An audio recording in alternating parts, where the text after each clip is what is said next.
witnessing a milestone for St. Jude's.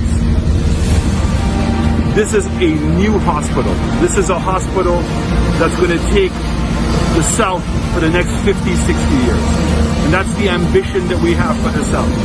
And today we're witnessing putting up of the panels, which is a new technology to adapt to climate change, resistant and more efficiency with our air conditioning system. So I'm so proud for the people in the South to have this world-class hospital here that will be delivered very soon. Let's keep working. Ojo Labs continues its successful artificial intelligence center operation that was established in 2017. The global pandemic simply forced the company to adopt a new work-from-home model.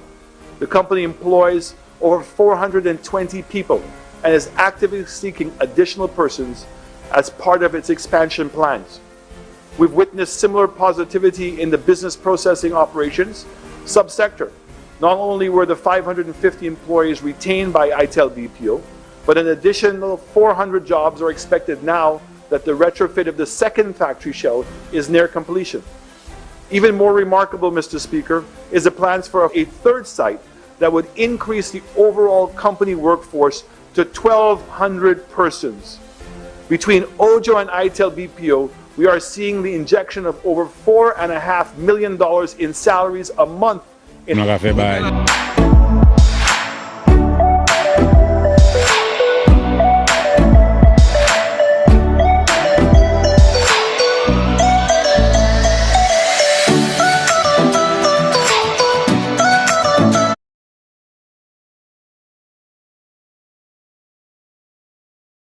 Beautiful Monday evening. As long as it's a Monday, you know we are into Castries Southeast.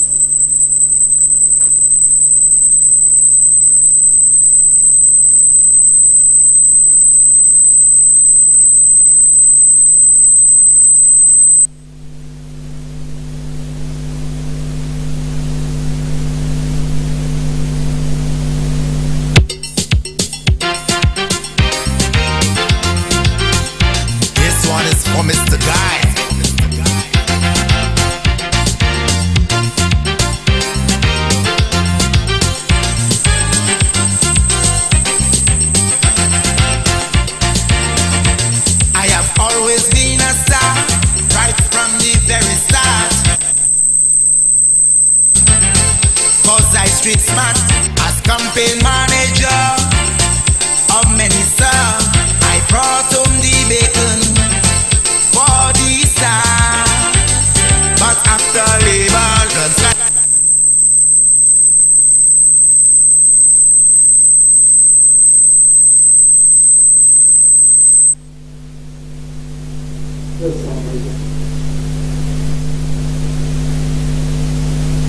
All right, Senator, another special good evening to you. Welcome to the program Castries Southeast. We have in studio the Honorable Guy Joseph, who is always here with me on a Monday evening, and tonight he has brought back another powerhouse with him, Mr. Henry Mongal. Gentlemen, good evening. How are you, sir? Good evening to you. Good evening, Champagne. Good evening. Timothy, boy. I don't know where that Henry came from. I'm renaming you. Yes, looking smart as always. I see you in you're ready, you're in your yellows. Yes, certainly. Yes. You know, it's time for battle. Yeah, so that looks like the same T-shirt you were wearing when you threw up the red one. Is that the same? It looks like it. It looks like it, but it's not exactly the same one, you know. And of course, mind you, that one that I tore over there, it's Wazelle. Yes. I went all around the place. In fact, I asked the candidate and Minister Guy Joseph for a UWP T-shirt, and no one would give me a UWP T-shirt. Yes. You know, so I had to go in and get a blank yellow T-shirt. That's right. To do what I had to do. That's right. You know, to make the statement. To make the statement. All right. You know, Mr. Joseph, good evening, sir. Good evening, Champagne, and good evening to all listeners. Tonight we are here once again, and if it's Monday, it's inside Castries Southeast, and we are on the 34th episode of Inside Castries. We have to ring Southeast. the bell on that. We have to ring the bell. Imagine, Champagne, 34 programs, My unbroken. That's a record, you know. Yes.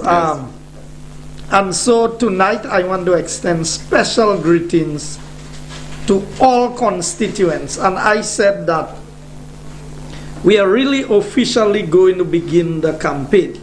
But before I call all the communities, I do want to express some condolences to some families. We have the Jean family from Deglo, Aboy and Magna Jean, on the passing of their daughter Nadia.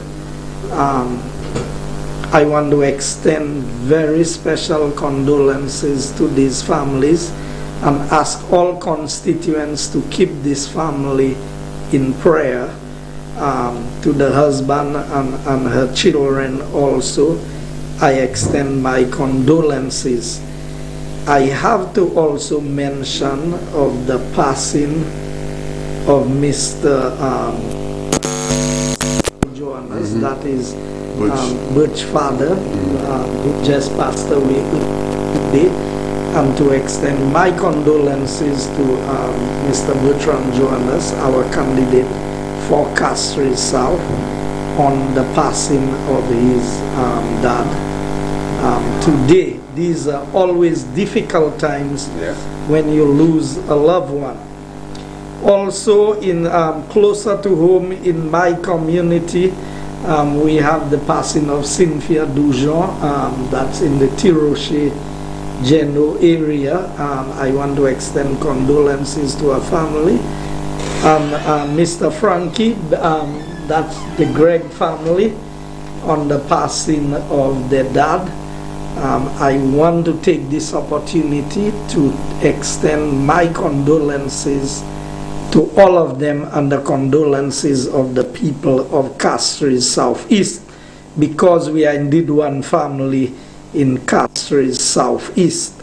So outside of that campaign, I know it's a long list, but I have promised that I will not do it very regular. But on a day like today, when I have my colleague, Mr. Mangal, here with me, I want to just run through the communities that make up Castries South. Oh, yes, yes. And these are just some of the major communities. We have not divided it into the much smaller communities. But we begin with special greetings to Forestier, Geno, Tiroche, Kachime, Tuapiton, Deglo, Therefore, Capitol Hill, The Mon, Chef Harry Drive, and that's where Mangal is in that area there. Goodlands, Cul-de-sac, Ticol,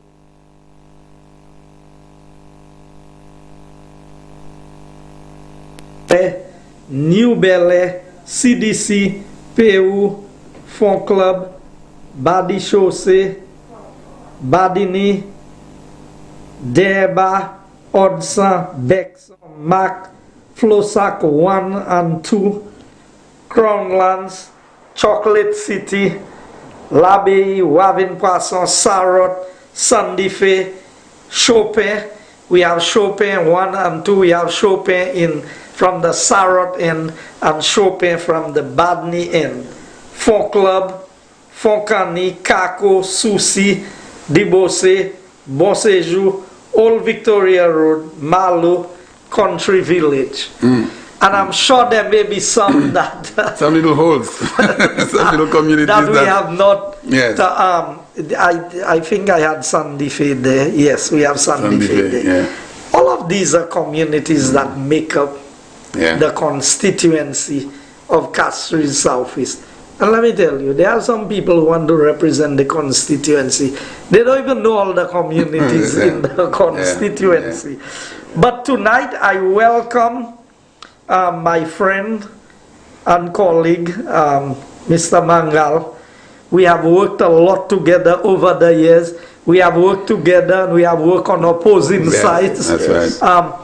But one thing we have maintained is friendship and respect for each other. And we, no matter where we went in the political arena, we did not allow politics to separate us as friends. Some people say you're not their friend because you're on opposite side with them. So at the end of the day, you get this. But I just wanted to highlight my communities, and to all the people who say I don't call their names, I know that because once I begin to call names, we get into trouble because there are so many communities, and don't talk for the individuals themselves. Now we promise you a packed program tonight, a program where we are going to share very important information with you. And I want to begin with some housekeeping matters. I watched a statement made by Philip J. Pierre, and I don't know if we can get a play of that statement, our GVD crew tonight. The statement that I sent to you that was made by Philip J. Pierre. You have it? Okay, so I want you to, you don't need to take it from the beginning. I want to take it from the point where he begins to say, it is time. I just want you to take it from there and play it to the end, where he is talking about it is time. While you get in that there, I want the people of Castries Southeast to pay some attention to what we are going to see, because you are going to get information that a lot of you may not be familiar with. As soon as you read the GVD crew, let me know. And a lot of people have been telling me they want the Facebook Live information, so that's why I don't know if Champagne can give it to them. Yeah, well, we have, they put it up on the screen. Okay. Yeah. Because people are following us all over the US and everywhere. In Canada, in the UK, can you believe people in the UK to follow the program? And throughout the length and breadth of St. Lucia. But while they're getting that together, Champagne, I've heard a lot of discussion about some letter, again they say, that's circulating about that Pajoa letter. Let me tell you something. I've never heard more foolishness in my life. That is what the Labour Party has. That's what they a letter that says if you do projects you will get paid. A letter that says if you are engaged and you meet the requirements. Do they understand what investment is and getting investors into St. Lucia? So, to say that there's a letter and that letter isn't... Now, I have said I cannot account for letters that circulate on social media. I can account for letters that are written and in the files of government. Because people can take any letter, they can doctor information, they can do things, they can say things. You know, you get these things. But I want to tell them, did that letter give a list for the seabed in St. Lucia? Did that letter give mining rights to Robert Ainsworth for all the 4,000 acres of land that he was being promised by the Labour Party government? Did this letter guarantee cost overruns for Rochamel? Did this letter pardon people under the NCA and give them jobs in Guyana? What? You see, when these people want to come in and talk about, you know, everything they accuse me of Champagne is what would have been, not what is. So they said if the airport was built, we would have made a bubble. Why they didn't let the airport be built to see if there was a bubble being made? And I think I have to applaud Norbert for the manner in which he dealt with the lies of Philip J. Pierre. And Philip J. Pierre, I'm not in the business of calling politicians liars lightly. But you need to start saying something that is truthful in St. Lucia. You came on Andre Paul's program, and there are two lies I can pin to you today.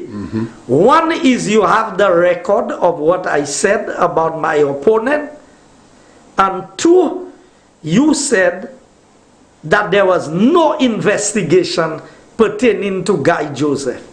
Yet still Norbert was able to come on his program and highlight everything that was said every decision that was made by the cabinet, the letters that was written to the US, and up to now, y'all, it's not me the US took the visa, you know. The person the US took the visa, y'all, in y'all camp, ask him.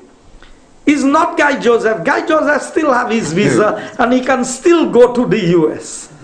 That is, you see, but that is the deceit of the Labour Party.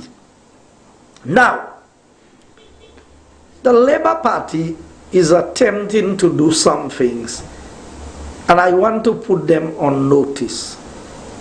They came to the church and they appear to have gotten away with it because this is church.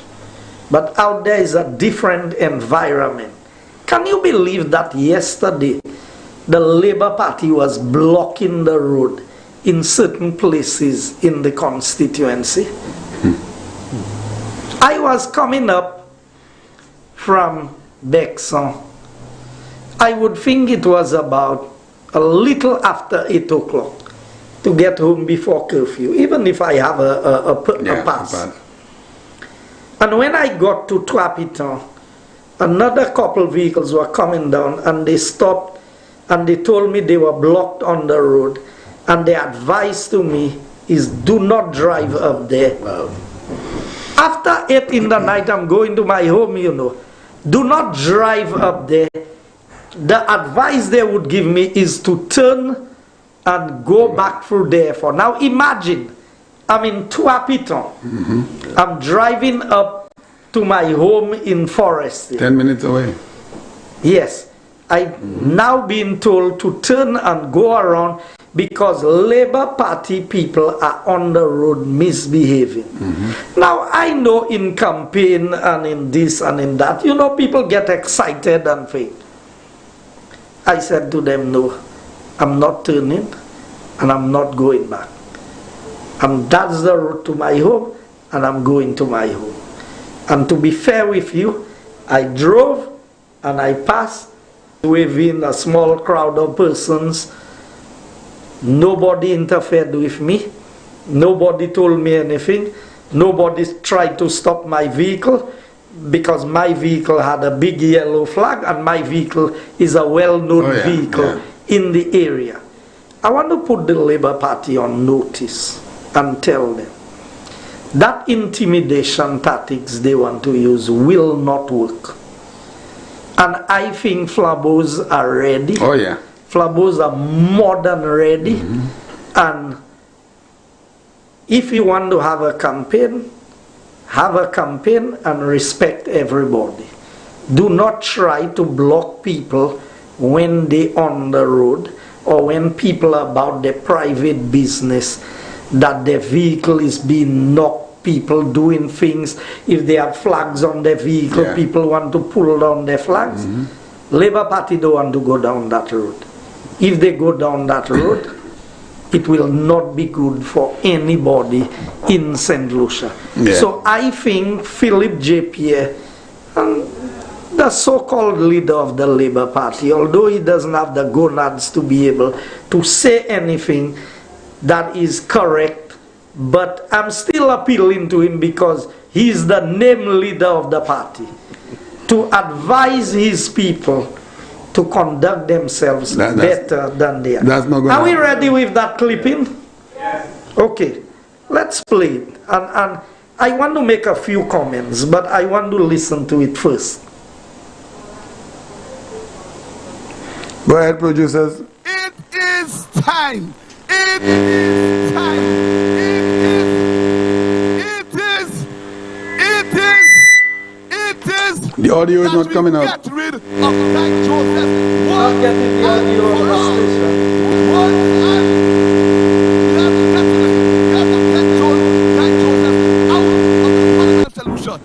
And the days of Guy Joseph are numbered. So if you can start it back just where he kept on saying. And this Labour Party will spare no effort to remove Guy Joseph from office. You should have sent it on my phone. Yeah, I don't mind.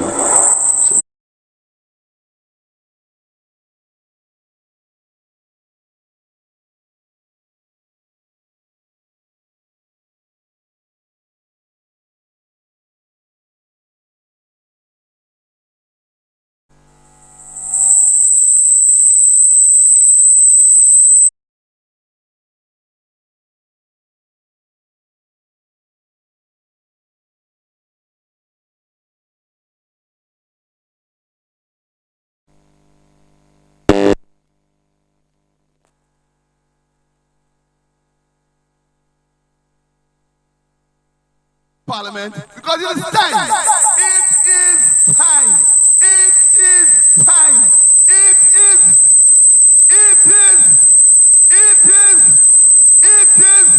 that we get rid of Guy Joseph once and for all. We want to get rid of Guy Joseph once and we have to get rid of him. We have to get Guy Joseph out of the parliamentary solution.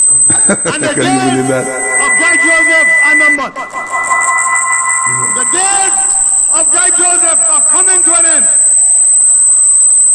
And this Labour Party will spare no effort to remove Guy Joseph from office.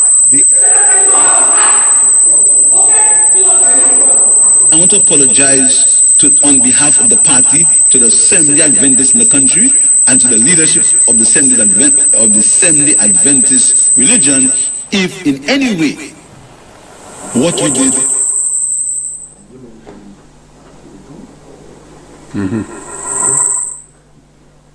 Yeah, that's it. Now,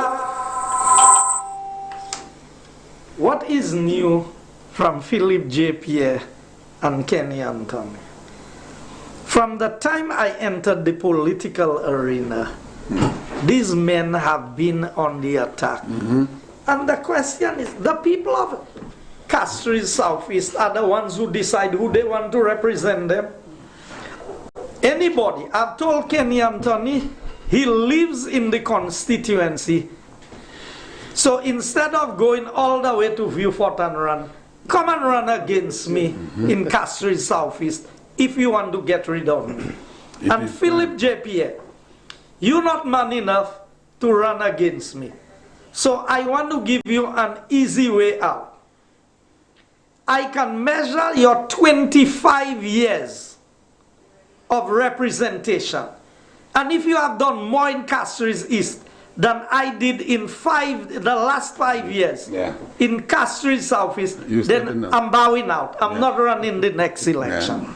That's a fair challenge. If you, Philip J. Pierre, have done more, because people elect people to represent them, not to have a good time in Parliament.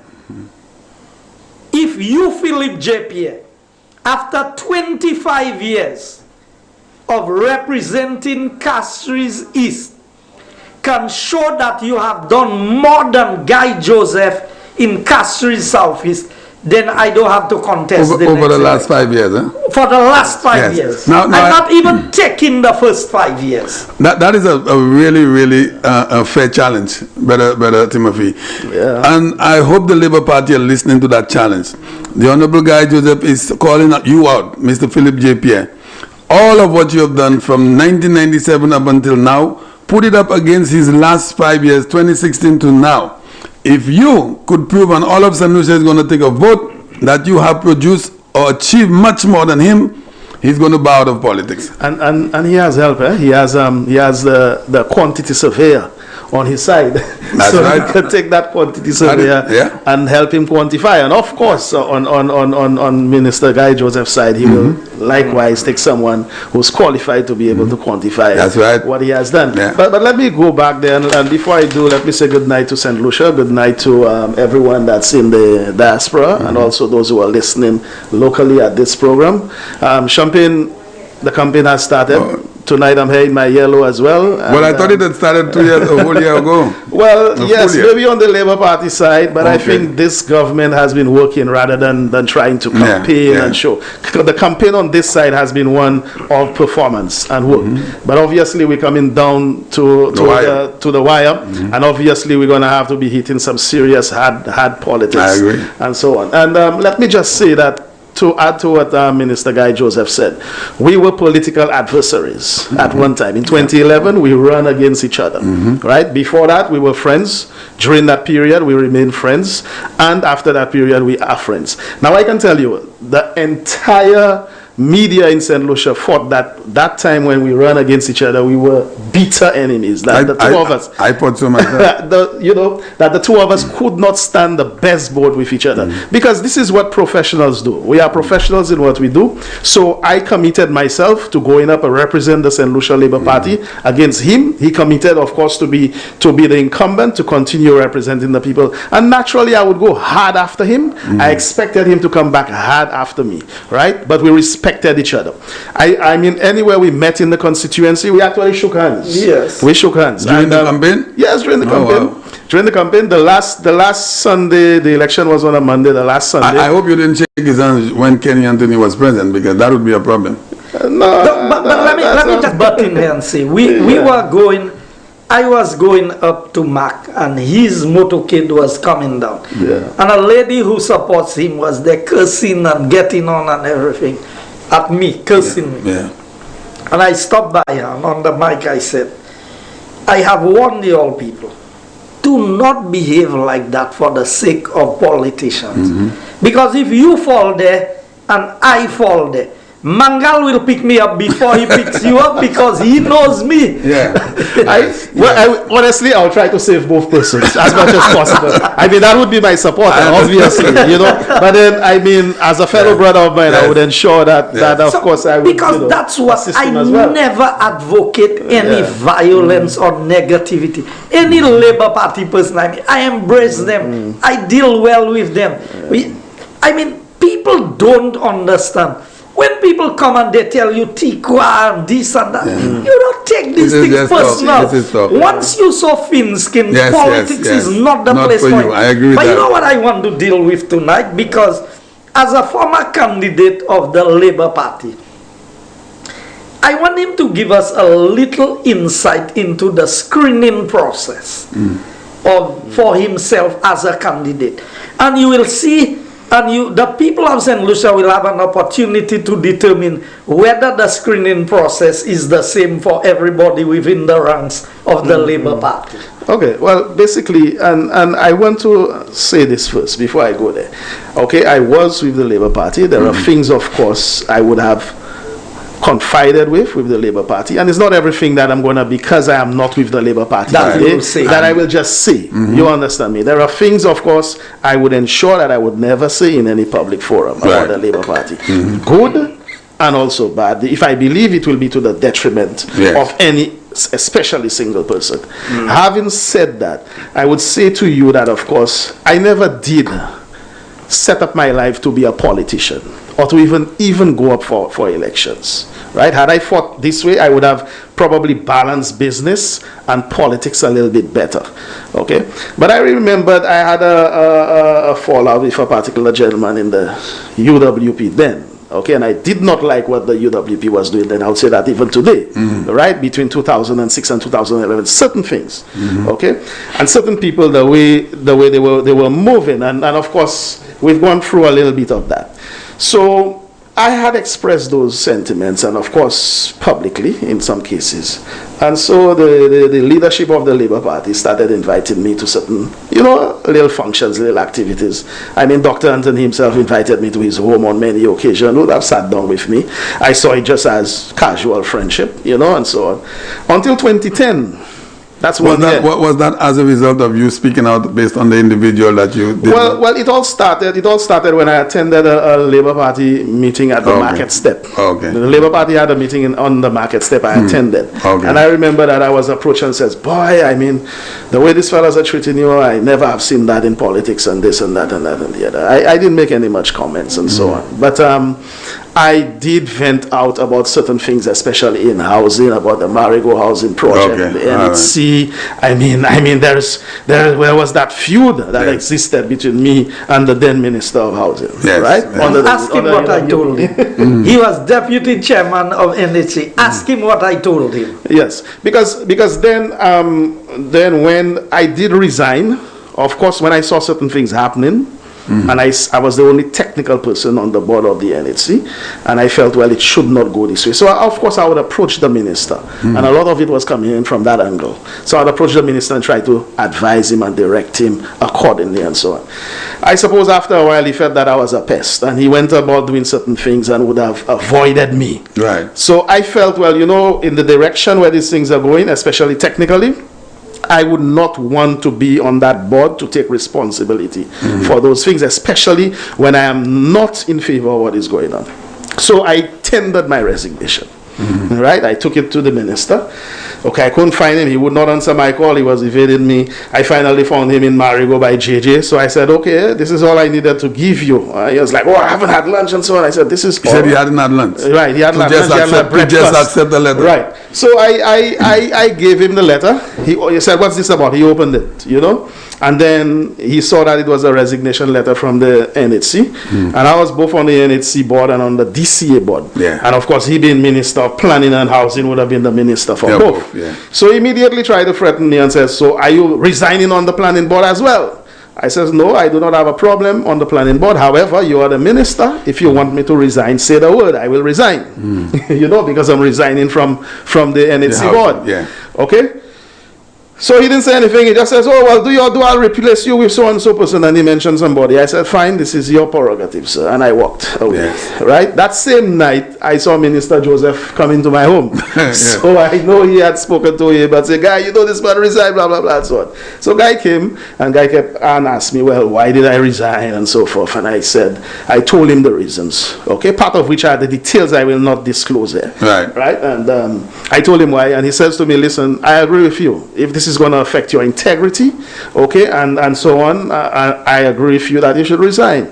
Now, while he was at my home speaking to me, that same minister called him on the phone, you know, and after called me on the phone, but called me pretending that it was something else he wanted to discuss with me, something pertaining to some trucks he wanted to buy and so on. And naturally, you know, the gentleman in question, he just will not humble and come down. This was not what he wanted. So he went after that at a tangent to try to, affect me.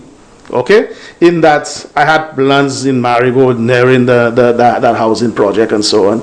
And I got to know from very good sources that he had made recommendations even in cabinet to acquire my property. Wow. Okay, but I was one step ahead of him. Right? I was one step ahead of him. When I expected those kind of recourses and so forth, right? So I did go, my property was residential and agricultural, right? And to some extent a part commercial. So I went to the DCA ahead of him and I applied for a land use change, right? I got my land use change to commercial. So whereas I could not have prevented the government from acquiring my property, okay, but of course my property being zoned commercial, the government would have had to pay commercial rates for that property. Yes. Now would you acquire a property that you'd have to pay commercial rates and then sell it as residential?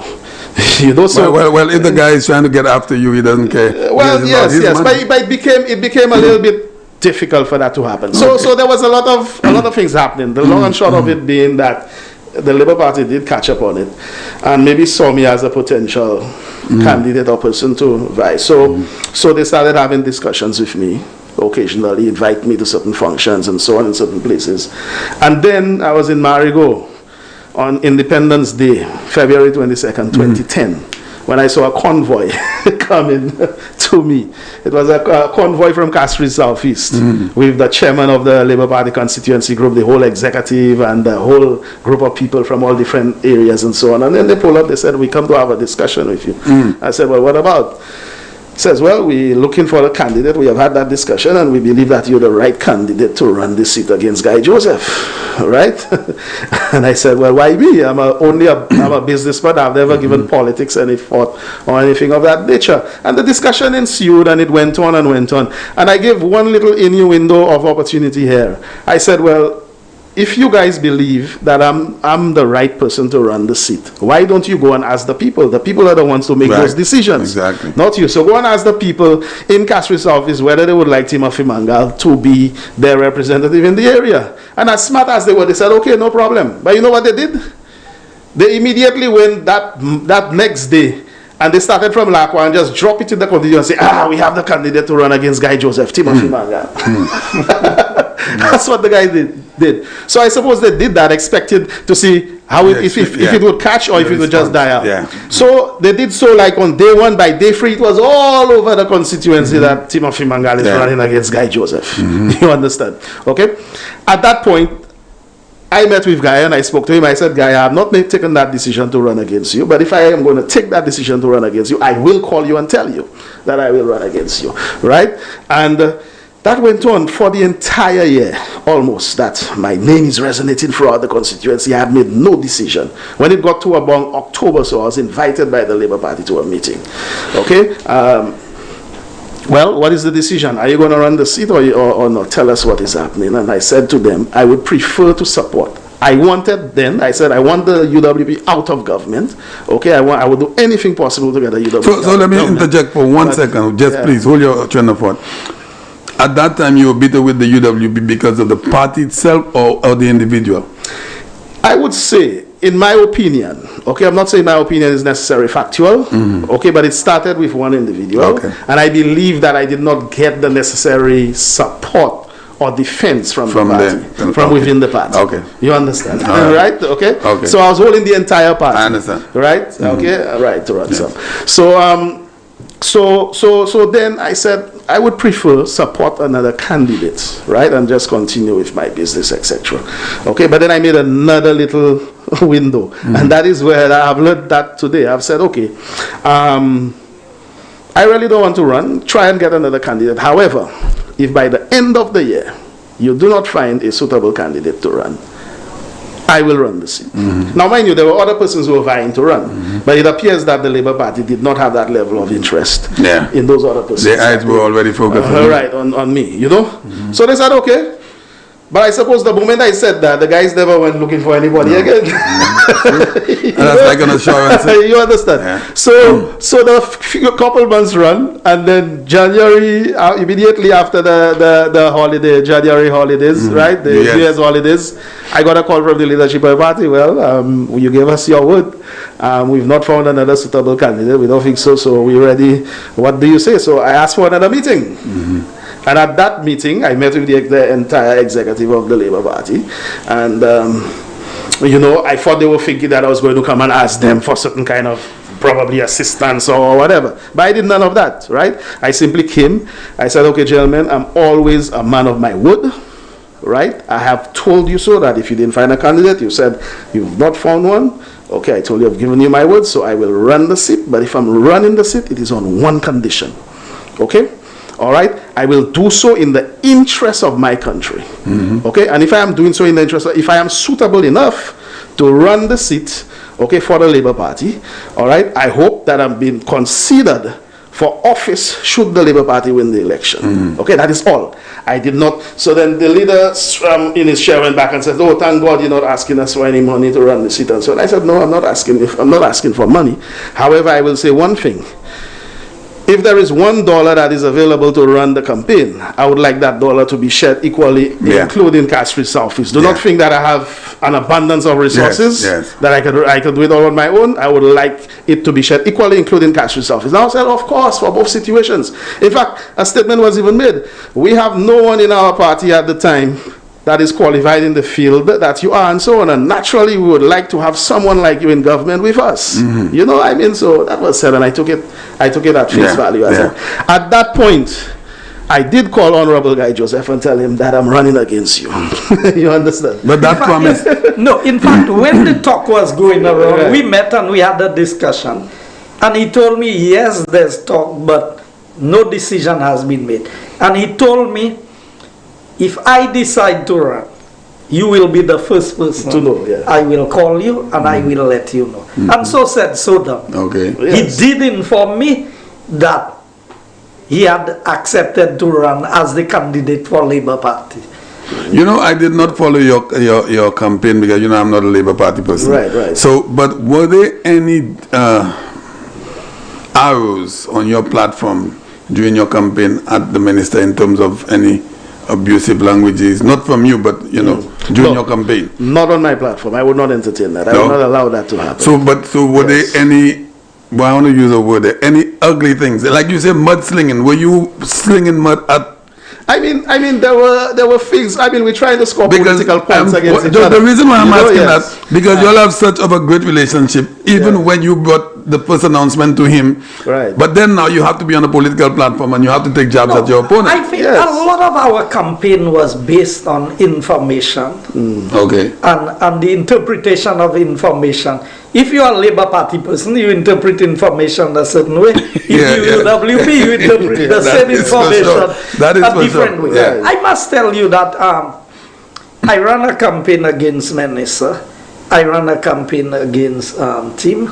And the campaign was never what it is in Castries Southeast today. That is the lowest.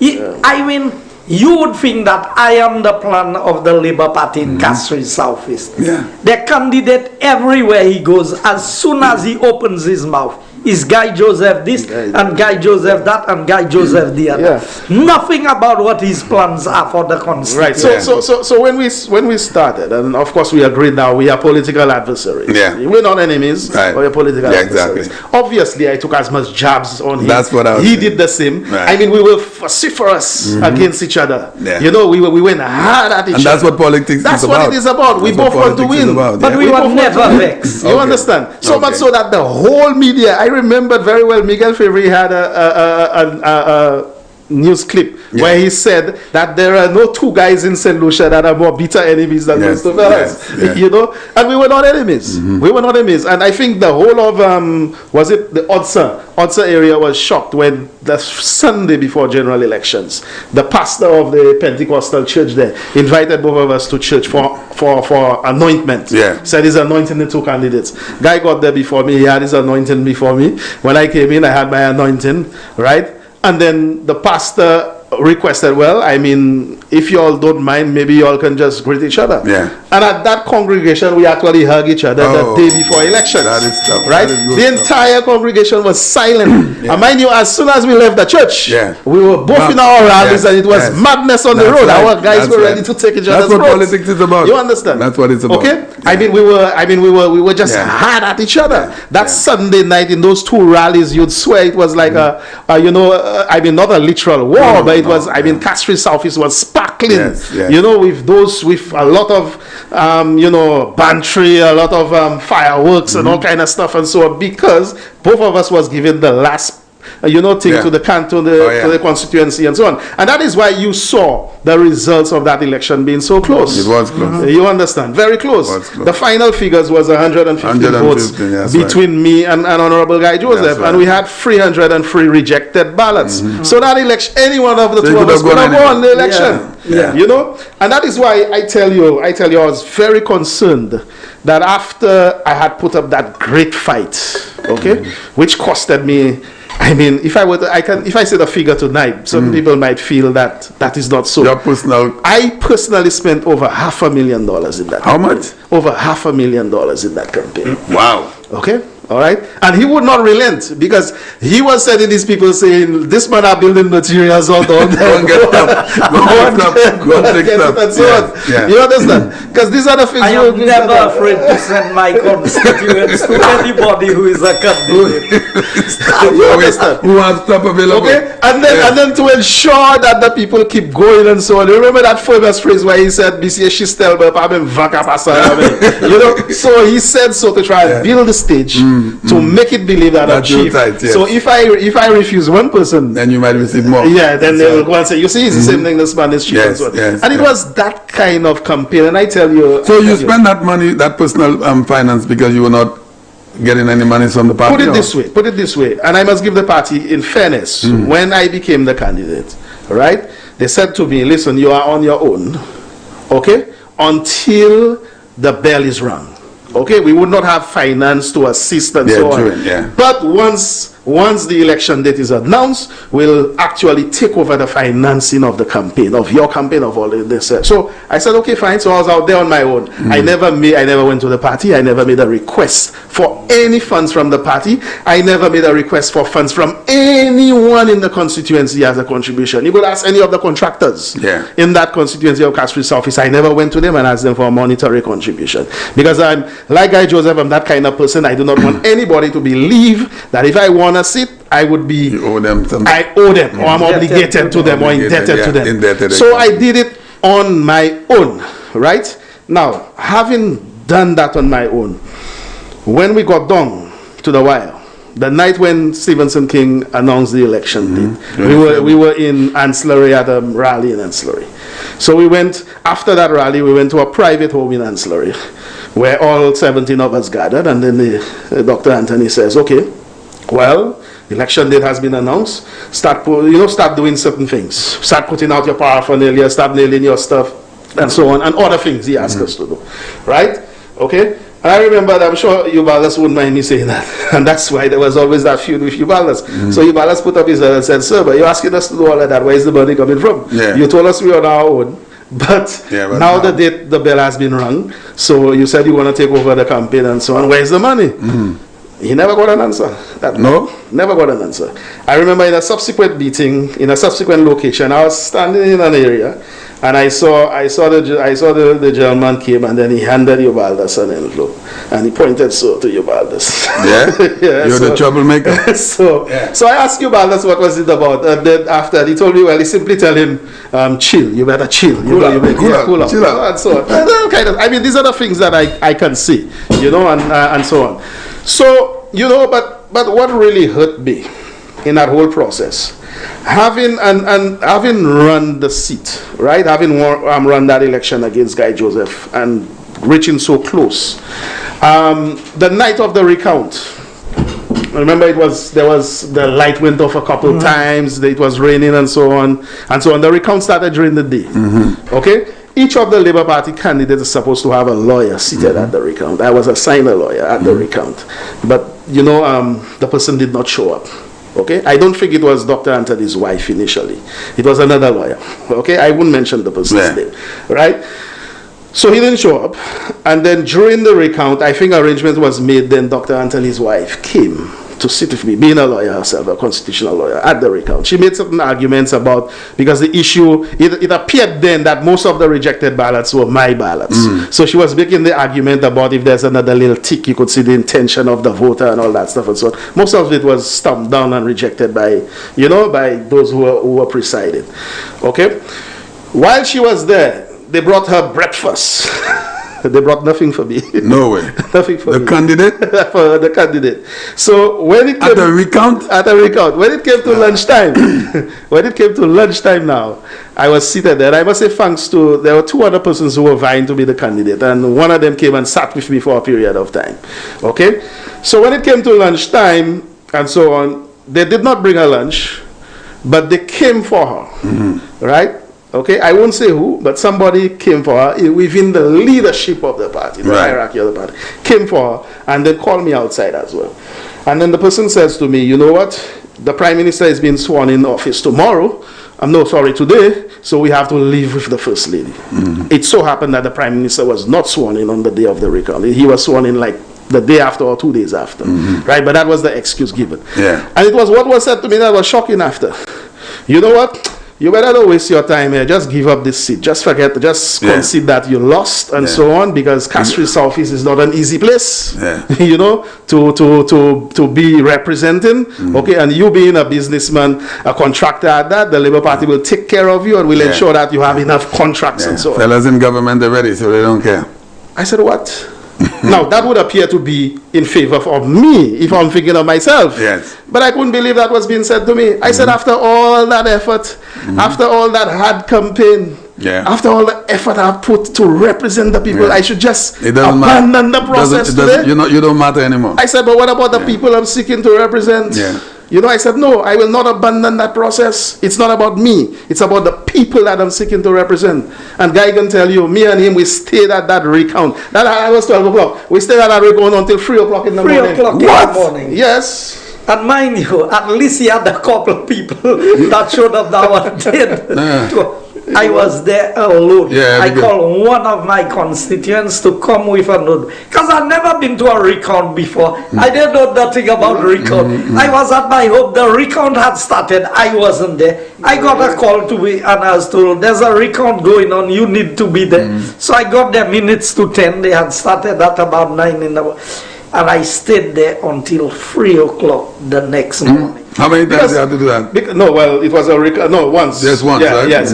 But it just goes to show you the level of commitment and the level of the fact that you committed to a process. Yeah. You will not give it up. Okay, despite the parties telling me give it up. Yeah. I stayed on my own and I said I'm going to fight Guy Joseph down till the last vote is counted. Yeah. You understand? And that is what I did. And when we got the final result that I had lost the elections by just over 100 votes, Guy immediately turned to me and said that was a good fight. That was a brilliant fight. Yeah. Okay? We embraced each other. Right. And then he said to me, I suppose you're going to be in cabinet. You remember that? Yeah. Right? And I immediately said to him, no, I'm not going to be in cabinet. Not that anybody had told me I wasn't going to be in cabinet. Really? But they made you a promise. But the statement that was made at 12 o'clock to me, all right, which he, of course, would not know about, hinted to me what was the intention. You understand? But ask him.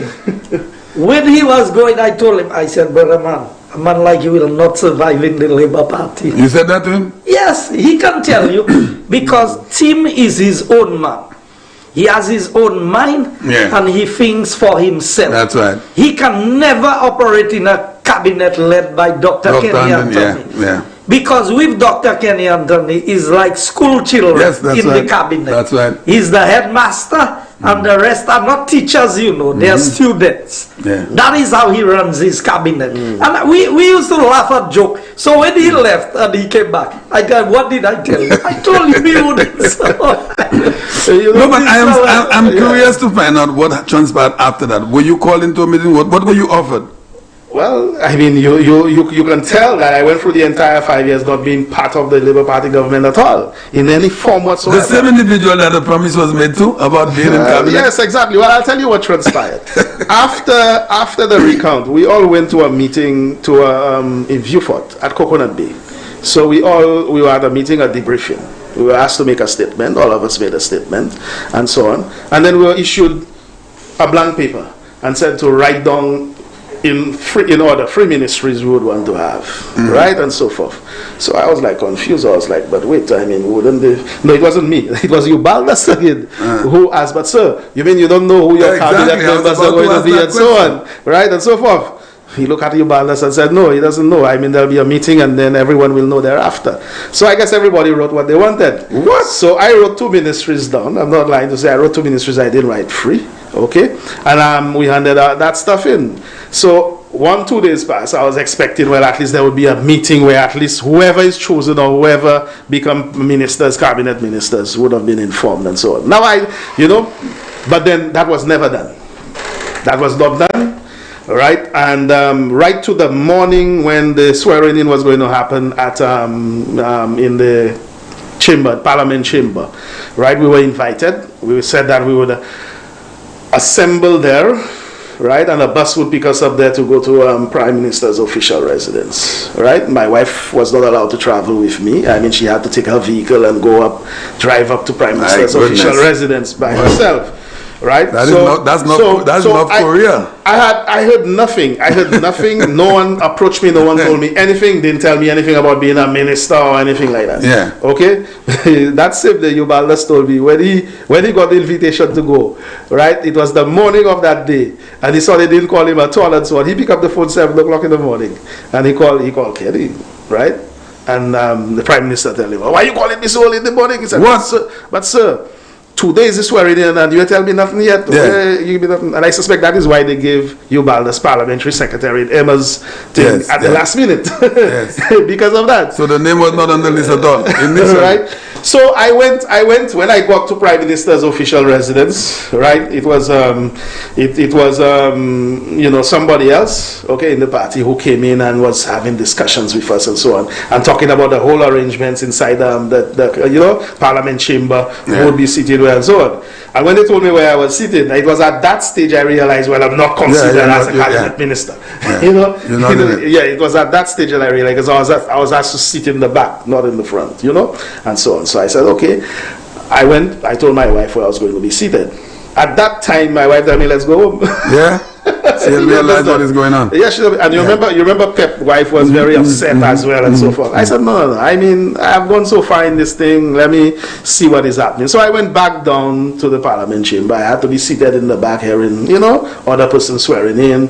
Cameras is on me. I remember when they called the Minister for Housing and so on, all the cameras were on me. I had to be laughing and smiling and clapping for everybody. Yes. But that did not do me, despite the very fact that certain promises were made. I said, maybe there's something else to be done, or something else for me and so on, having committed myself to the process. Because, Champagne, the reason that I took a whole year to answer the Labour Party and run for the seat is because, like I said, I was a businessman, right? When I finally decided to run the seat, I appointed a general manager. I brought in a gentleman, who is of Guyanese descent, but had been in St. Lucia. St. Lucia had nationalized in St. Lucia, working if I had. Well, I made it a better offer. So I actually brought in somebody to my business to run my business for me, paid him a salary more than I would be paid a cabinet minister, just to be considered. Okay, just to make that decision to be considered to run and to serve my people. So you could imagine how it feels. You've made that decision. So I'm not a minister. I'm not being considered for the cabinet. That's fine, right? And so on. All the boards were appointed. Everything happened and so on. Not involved. You were not even a chairman of a board? I was not even a member of a board. I was never involved in anything pertaining to the 4.5 years of the Labour Party government. Nothing whatsoever, Champagne.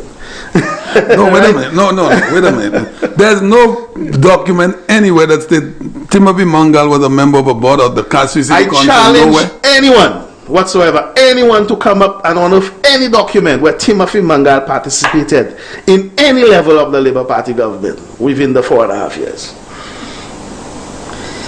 Any level whatsoever. And you know why? It goes right back, Champagne, to what Honorable Guy Joseph said. I don't want to believe that I'm that incapable. Obviously, I am not that incapable, But you were told you were the most suitable person in regards to housing and everything. But I'll tell you what happened. My goodness. Like Guy said, I'm my own person. So certain things were said to me in the constituency. And if I believe it was wrong, I would not do it. And I would not just not do it. I would tell the Labour Party that I will not do it.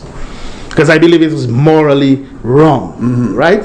One of the things I was told is, we're not hearing you attacking Fresh Start on your platform. You need to attack Fresh Start. So I said, why should I attack Fresh Start? Am I running against Fresh Start? Right? I said, I don't know. Is there anything wrong that Fresh Start has done? Tell me. Well, at the time it was not Fresh Start. It was. No, it was already. It was Fresh Start. Yeah, it was. Okay. Fresh Start was formed in 2010. That's right. Right? That's right. Those guys, they grew up together with me as brothers. We grew up as brothers. Fine. I know all of them are UW because they would not vote with me. A few of them were actually vexed with me because I ran for Labour. But notwithstanding that, why should I attack the guys? The guys are not politicians. So I said I'm not attacking them. Right? And there was another case down in the constituency where something happened and I was reported to the leader of the party and so on. Okay, and he called my campaign manager in, and he had the person who's a hierarchy member of the Labour Party, okay, within the the whole setup. The person was not a candidate, but the person was practically more powerful than the candidate. Made certain statements about me. I was sitting right there and started saying, well, I know he's a good speaker, he'll be able to defend himself, but this was the situation A, B, C, D. And the person was totally wrong. So he talked and he told me, don't say anything. My turn will come to speak. So I listened to the person. After that, he spoke, right? And then when it was my turn to speak, I started speaking. So when I started speaking, they saw that I had a very strong defense, and a lot of what was being said about me was making absolutely no sense. So I was interrupted, right? So I said, but why am I being interrupted? It's my turn to speak. And I was told, you're not the one controlling the show. I am controlling the show. And some funny word was used that I wouldn't even mention. And knowing me, I went back down. So I mentioned the word back and, right back at the individual. And I suppose that may have set the stage, even before the general elections, and so on. But you see, that is the thing. You're not looking for school children to run with you. You're looking for independent. I believe in a country you need independent men and women who are capable, all right? And you should have consensus. You don't run this thing like a schoolboys club. You run it just like what is happening now. Everyone's supposed to have a So if a candidate that was entrusted in could have faced that type of situation by the Labour Party, what does that say to the ordinary local man on the ground? No, seriously, we have to look at this thing. We'll come to the local man then. If a candidate was treated in that manner, what about those out there that think they have any chance making all those noise with these people? So when the guys started and they formed their cabinet, they formed their boards, they did everything, and my name never came up and so on, I said, well, it's okay.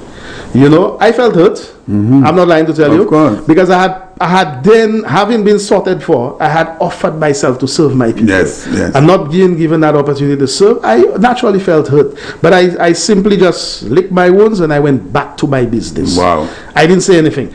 But I said that I'm not going to be neglecting the people. Yes. Because I had developed that bond with the people. And I wanted to keep so. So I was at the Labour Party. Right? And I remembered very well when Philip J. Pierre became the Minister of Infrastructure. I did not give him any time to breathe because we had the flooding that was happening in Mark and Beck, so on and so on. Yeah. And I went right to him and I said, listen, you need to do something about that situation immediately. And Guy can tell you, immediately after the election, there was a set of desilting being done there. Okay? All right? It is because I went to him. And I pushed him to ensure that this silting was done, and that is why it was done. And you know, Champagne, that ended up being, that probably was about 2 months after elections. After that desilting, that was the only desilting that was done in the entire 5 years.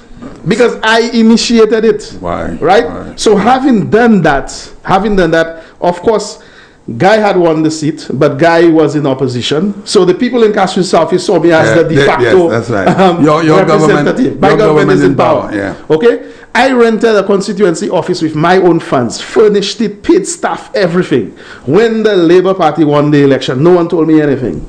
2 months after the election, I closed down the constituency office. They were, why did you close the office and so on? I said, they ask you why did you close it? Yeah, but who's paying for it? Who's paying for it? So I moved everything, Champagne, to my place in Marigot. Right? I moved everything there. Of course, the whole crowd started coming to Marigot. Yeah. Marigot became Castries office constituency office. You understand? I think Guy had even taken a little break, had gone overseas for a little while, you know, and so on. And everyone is coming to me, okay, for representation.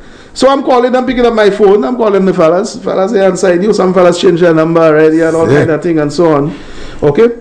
So I said, this is not going well. So I remembered we had a meeting in Babono. Right? Can't remember what meeting it was, but it was an executive, it was the hierarchy of the party. But even if all this neglect, you're still trying to keep... Yes, I'm still trying to keep the connection between the people, okay, and the party and the government. I'm still trying that. That is why it is important for us to understand. When you see Philip J. Pierre talk about, Castries Southeast, we do and guide you, these fellas have no interest in the people of Castries Southeast. You see the two men sitting here today? We have more interest in the people of Castries Southeast than the whole Labour Party hierarchy put together.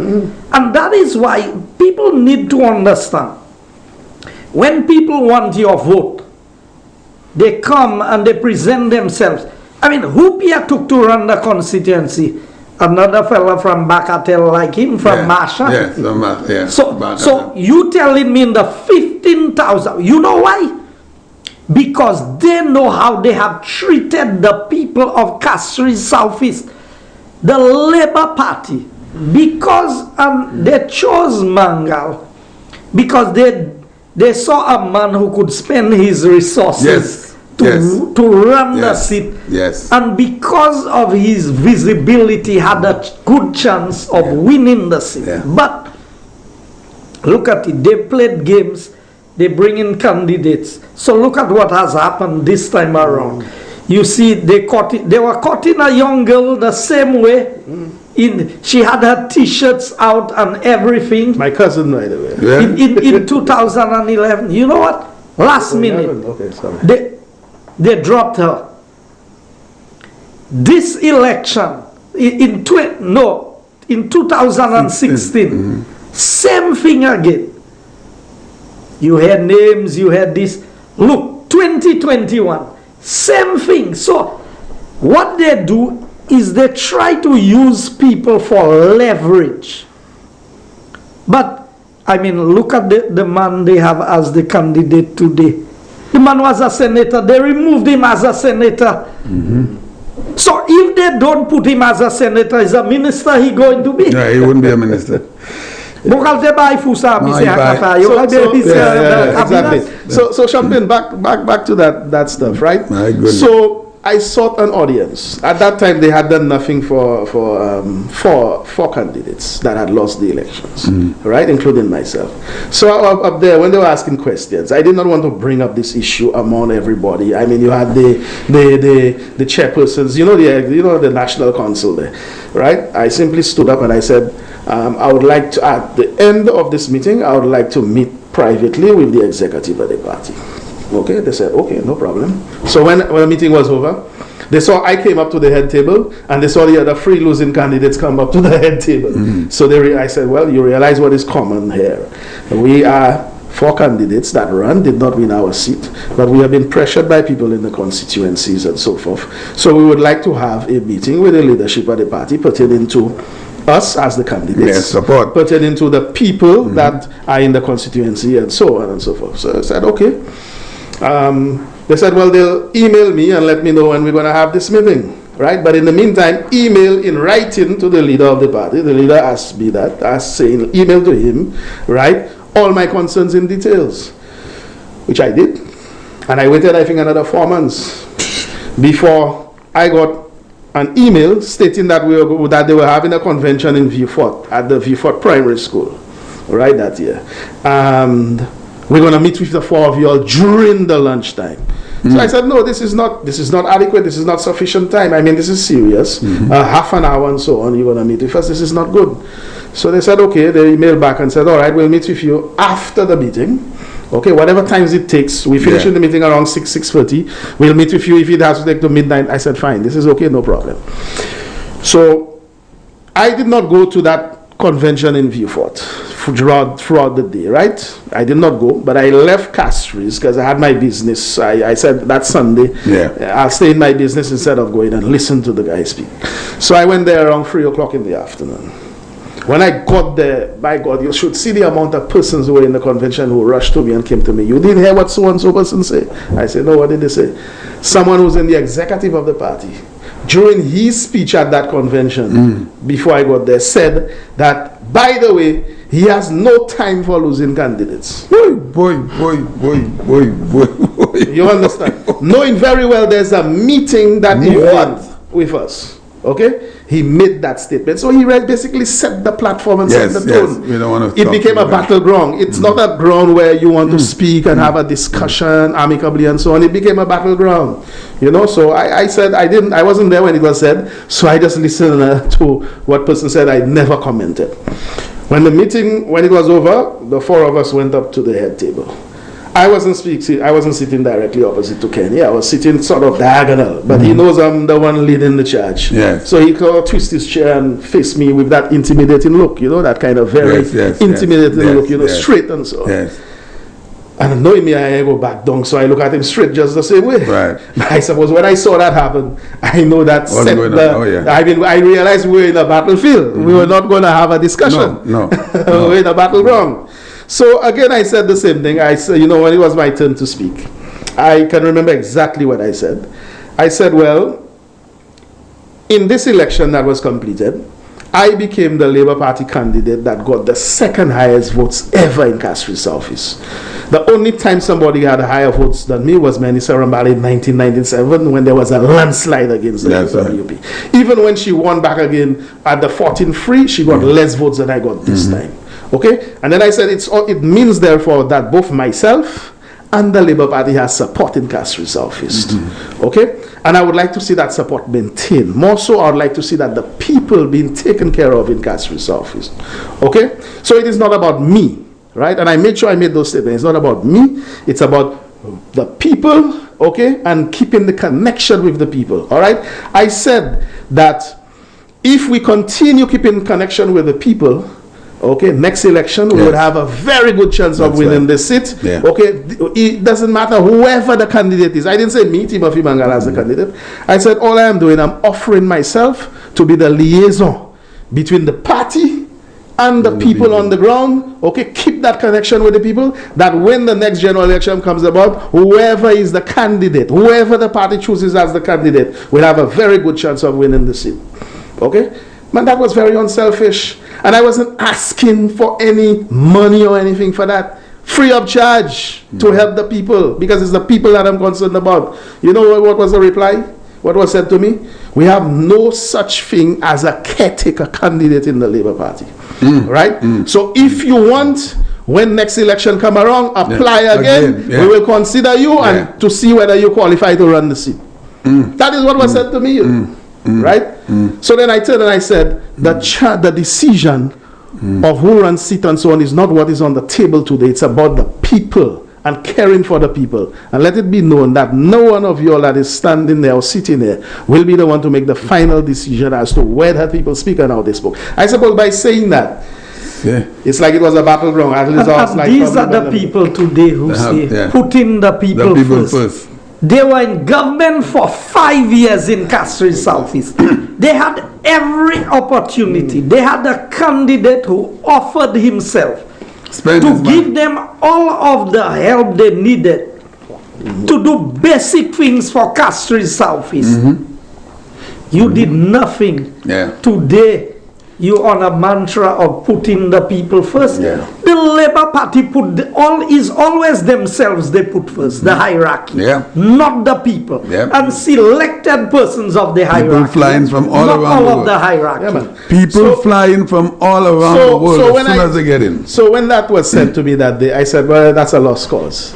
It makes no sense for me to be liaising with these guys. I honestly thought that it was me they were rejecting. That day I said, okay, these fellas don't want me in their business. They rejected me totally. Okay, and though they don't want me around. So I said, notwithstanding that, I will not get involved with them, but I will continue to be with the people. Which is what I continue doing. The people kept coming to me. I never told anybody that I had any feud with the guys or anything so. Alright, they kept coming to me. All I started doing, Champagne, I prepared a standard letter on my computer. And when the people came to me in Marigo, I'll tell them, listen, I'm not in government. You'll see that I can't help you all in government. But this is the minister. I'm giving you that letter. I've signed it. Go to that minister and say it is from me. See if they can help you and so on. Some of them got help. Some of them never got help. All right, some of them who came to me when the matter was small enough that I believe I could have handled it personally, despite having spent $500,000, I continued helping the people out of my own personal pocket. These guys owe you, but I'm on Gallup until today. No, they would pay me. Serious. They would pay me $500,000. And the guys made a promise to you. They did not ask me to spend that. Let's put it that way. But the fact is, I was committed to a process. Let me say something. I committed myself to running, so I would have done whatever was possible to win. To win. And they cannot. I challenged them to come forward and say they ever give me any. When the Honorable Guy Joseph sits here every Monday night and point his finger and say, Dr. Anthony, this man is not a good person, brother. And I'm not ashamed to say it. This man is not. If I want Labour Party people listening to the show tonight, I know you all are listening in the thousands, the smart ones. Listen to what they did to a candidate of theirs. Let alone you. Now, let me easily justify part of the cost. Let alone you. Let me easily justify part of the cost for you. If you go back to that election, you remember those long motorcades that I had? Yes, sir. 60 buses every time we went out. You had a huge campaign. 60 buses. On the buses. I was paying every bus $200 to go anywhere they had to go. Right? 60 times 200. That's what? $12,000. My goodness. $12,000 each time we go out. Okay, then I had to pay another truck with the music system. $800 between the music system and the truck to go and come back and so on. I was spending approximately $15,000 every time we went out. So every time they launch a candidate, anytime they had a public meeting or anything like that. Okay? You were used, my brother. Just think about that. If you went out 6 times, that's $100,000. You were taking advantage. You understand? How much money they were given? Full advantage. Okay, how much money they were given? There's correspondence I have in my files to show. They were giving each candidate $1,500 as the party's contribution towards transportation. My buddy Ubaltas, and I could mention his name. Ubaltas and I we know very well. Ubaltas was overseas. I said, my brother, don't join these guys. I know your mom. I know your, and he doesn't mind me saying it because we are buddies. Say your whole family is Flambeau. He says Champagne. These fellas are. Every time my buddy and I used to talk, he used to call me from overseas. I said, buddy, Jimmy, That's how I know him. That's his name growing up, not Jubaltas. I didn't even know his real name. It's Jimmy, I know him. He said, Jimmy, don't join these guys. I said, Jimmy, don't join these guys. When I heard that, the man have a doctorate, you know. Look at where Kenny Anthony put him. And on top of it, fire him again. You think this man is a joke? You think this Kenny Anthony... So let's go to the now situation. Yeah, but just before we head there, just a final part, right? Yeah. Okay? So when that was done, I just left it as that, and I started doing my little bits on the ground and helping the people. I remembered Honorable Guy Joseph challenged Dr. Anthony and says, you said you spent, what did he say, 3 million or 300,000 in the constituency? 3 million. 3 million. Yeah. And said that he spent that during the time that guy was in the constituency, right? Yeah. Okay. So I said, I did not go to them anymore, right? Okay? But I remembered very well what transpired. Okay? There was a few little dollars spent from the Taiwanese funds, but it was never spent through the parliamentary rep. Okay? Cooliton was a part of the constituency that represented Labour very well. Okay? So what they did, there was a gentleman there that would go to the Prime Minister and say, listen, I need work for the guys and so on. So and if you go statistically and look at it, a lot of the money that was spent then was spent in the strongholds where Labour was strong in that particular constituency. So Cooliton get 2 sets of the CDP funds where they did little concrete drains, little roads and so on. I know about it because not that they consulted me, but when the guys got the little work to do, they didn't have the money. So they came to me, and despite the treatment, I still helped them. I gave them the materials on credit and so on. They paid after and so forth. That was done mainly in Cooliton twice and one in Cul-de-sac, right? I remember very well in Badini. Now Badini, if you know Badini well, Badini is a strong UWP area. So there was this lady and her family that was UWP before and had changed. She campaigned vociferously against Guy. She campaigned hard with me, right? And then after election, they were getting a joke, but look, Mangal in power, your party in power, look, you don't have a road to go down to your home and so on. So she called me, she told me, look at this thing, you see how can I help her, right? That time I said, boy, for the last time, try and contact those guys to see if they could help the young lady. I went to the PM who was in charge of the CDP funds and says, listen, there's a special case, at least if there's just one, do this one case, and so on. You know how I was told? Badly, but this guy stronghold. You're not going to spend any money in that area. You know what I had to do?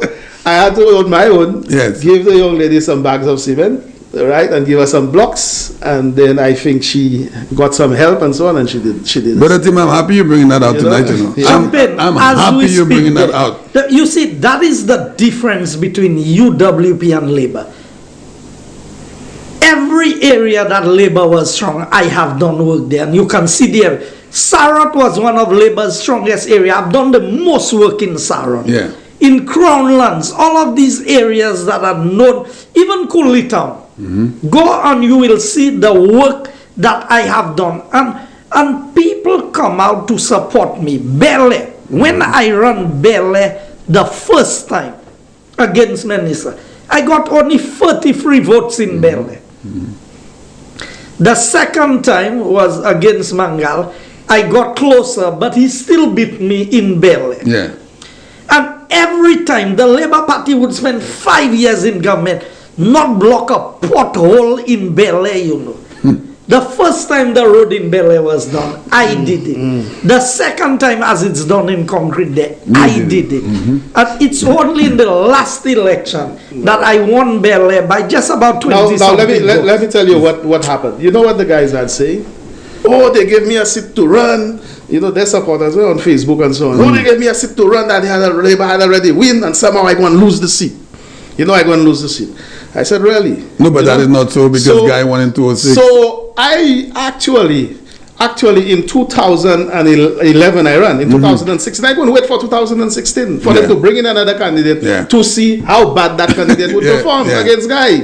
You understand? Okay? I lost by 115 votes. That candidate lost by over 1,100 votes. Because you know what I did? the demographics between me and Guy Joseph are similar in the constituency. That's right. Okay, we are Indians together. That's right. His relatives are my relatives. So when he won Minister Rambali by 322 votes in Q2 alone, which was in Forester area alone, he won me there by just over 100 votes because I was able to pull away a lot of his supporters. Same area. Okay, same area, same thing, people, and so on. And it's the same thing I did everywhere around. Okay, there's only one place I did not hold what Minister did against him, and if I had hold what Minister did against him, I would have been the district rep.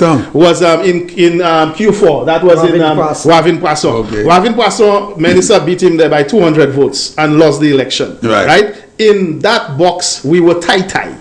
Okay. So if I had beaten them by 200 votes, I would have won the election. And I know the reason. I will not disclose it there. Okay? I know why that happened. I know who was campaigning there against me on my side. On your side? On my side, and pretending to be on my side and campaigning against me. But I'll leave it right there. Brother guy, you pay something, man. No. You know, Champagne, I don't doctor things. No, I know. I'm just messing. No, I'm telling you. Genuinely, I go on any program, I do ask questions beforehand. What you going to tell me? What exactly? I like to go to places and deal with things as they come, and that is why I have said to the people of Castries Southeast, if a party cares about you, it is not the Labour Party. No. If a party is going to, I cannot talk for all constituencies. You see, Castries Southeast, this Labour Party fellas who are there presently have a special hatred for Castries Southeast, just because Castries Southeast have elected me. Guy Joseph, I'm telling you, because they realize that the pressure I put on them to account for their stewardship in government, they would rather not. Why you think Kenny was saying, we will do whatever we have to do, and I want to come to that. Let me just give you a scenario. Yeah. Look at how short-sighted those guys are, right? Having come so close to Guy Joseph in 2011, had they simply invested in the constituency, invested in me and so on, okay? See after the people nationally, because they did a mess between those 4 years. Yeah. All right? Okay? And come back and win Guy Joseph in 2016. Okay? What would be the situation if the UWP? Guy is a special face. That's right. Okay? And a special force with the UWP. These guys could have been in power today only on Castries Southeast if they had treated it differently. That's right. Only on because of the power, because of the powerhouse. Exactly. Because of it. Had they invested in that constituency and get him out. And that is why they're trying hard now to do so, because they realize, okay, that the way they treated me, okay, and so on, and the things they said, those fellas were so bitter, right? One time, and Guy played some smart politics with them after that, right? Guy never got upset, vexed with me. We always speak and so forth, okay? But it was the same Labour Party that I run for that had fellas who were calling me all kind of names and telling me all kind of foolishness. There was the time when they had their convention down in Marigo School, right? And I think that same time you decided to do a kudme to fix the road in Formage Road. Guy did his kudme. I don't know anything about that. Guy doing his kudme, but that's strategic. The fellas have a meeting there, so he's doing his kudme close by. Yes. Right? That was a Sunday. Guy simply pick up the phone and call me and says, "Are you open today?" I said yes. Tell me what time you closing. I told him 12:30. Amen. That was it. He said nothing more to me. Okay? That was it. All right? I was not even on the compound in Marigo because he called me on my mobile phone. I was home. I was not down there at all. So Guy, what he did smartly was that he left the place for Marché, took his own vehicle, ride his pickup, and drove past by the convention and went inside my business place, right? Went to the counter, paid for his cement, right? Okay? Went to the back, load his cement, all right, and let everybody see he come from my yard and he's passing the road and going with his cement. That the man paid for his cement, Within an hour of that happening, all over Facebook and social media, boy, that man, that fella, why he's so vexed? He's so vexed. What has Labour done to him that he's now donating Guy Joseph cement and so on to just have, and mind you, sorts of things, You know that the Ministry of Communications, but the Ministry of Infrastructure, imagine we're doing a self-help for the road because of how bad the road was. They were sending their people to stop the work to say that this is the government road and we don't have permission to go and do any work on the road. without prior approval. But they don't know. I used to be minister before. So I'd already called the chief engineer at the ministry and informed the chief engineer that we would be doing some little potholing and things to help ourselves. So, because I know who is in charge. Today, with the Fromage road like a carpet road, you know what the people asking for? Speed bumps. That's right. Philip J. Pierre is driving down there today. When he was minister for 5 years, he did block a pothole in Bel Air, you know. But today they have nice road. He's out there campaigning. Yeah. But he can go and campaign. That doesn't mean the people will vote for them. So Champagne, so when all of that happened, I said, boy, you know, my cake burned with this fellas totally. Forget, that's a lost cause, right? But then I was so surprised that on the eve of the next general election, 2016, I saw the same, remember the same group that came to me Don't in tell me 2010? that. No, I'll never believe that. Of course they No came way. back.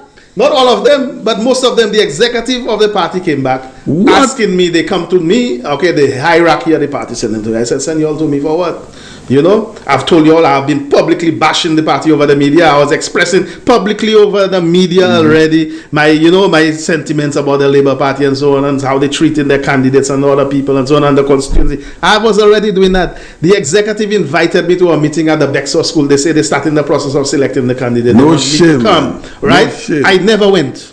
I never went. I said, I'm not going. I'm not interested. I said to this guy, as a matter of fact, I will fight you all in the election. No shame. You know the hierarchy of the party. Send them to my business place in Marigo. They came there. They called me. They said they coming to me. I tell them, you all coming to me? All right, come. 7 o'clock next time, come. I never thought they were going to come. They all came. They sat in my conference room. I listened to them. They said, well, we're starting the process of selecting the candidate. We've been asked to select the candidate. So we've been sent to speak to you first. What? You know? Right, in 2016. You have no security, no dogs there, nothing? So I said to me, I said, but y'all fellas know my sentiments. Y'all know that I'm not going to be supporting you. I said, well, we were asked to do that. Okay. I said, by whom? Who sent y'all? They simply tell me the hierarchy of the party. So you and I should know who that is. Yes. Right? So I said, okay, go back to the hierarchy of the party and tell him he himself come next week Tuesday. Yeah. Today is Tuesday. Come next week Tuesday, 7 o'clock, and lay his case down to me. I need to speak to him personally. Right? He never came. He never came. He didn't come. But what I thought, I never thought that the group will not come either. Next Tuesday, you know, they show up. The same group show up, you know. They showed up. The old people have something saying. So then I realized that really and truly, it's not me the fellas are the problem. It's the people of Castries Southeast. Okay, because here it is for another election, you come into me asking me whether I'm interested in running. You want me to be if I'm interested in running. Even the present candidate. You can't believe that? Even the present candidate met me at the Therefore church and a few times because we go to the same church, and we'll come to that issue too. Okay? He says to me, listen, man, if you run in the seat, I know the fellas want you to run. If you run in the seat, I will support you. But if you not run in the seat, I want you to support me. And I told him straight off, I tell him, listen, I don't have an issue with you, but my issue is with the Labour Party. If you will, I'm not going to run the seat for the Labour Party. However, if you run in the seat, you're on your own. And not only that, you're on your own, no, you are coming between the crossfire between me and the Labour Party. So whatever you take it. You could tell you grew up in Forest here. You could never grow up in Marshall and that for that to happen. Huh? Never. Yeah. That these guys came back to you? Yes. After not putting you on a board, you use your money. Yeah, they came back to me. They came back to me. And after I said I was not interested, this other guy who was running now says, "Oh, I'll support him." So you got to tell them. So that kind of catapult him and help him to get into that thing. But Honorable Guy Joseph can tell you at the time we remained friends all the time. So he would patronize from my business. He would talk to me briefly and this kind of stuff. And then he says to me one of these days, I want to bring the leadership of my party, which is Alan, you know, to me. I said, why should I listen to you all? You could tell him I gave him a hard time just the same. Yes. A hard time for about the last 2 years. The first 3 years, you know, the last 2 years before the general election, he kept probing at me and so on, and so on. I said, man, I'm not supporting neither of you all, you know, and so on, and this and that. Then he and I don't blame you. Nobody could blame you based on what you had experienced. You know, there was a time, I was telling you what I was thinking of doing for the 2016 election. I said I was going to go on a campaign, spoil the ballot.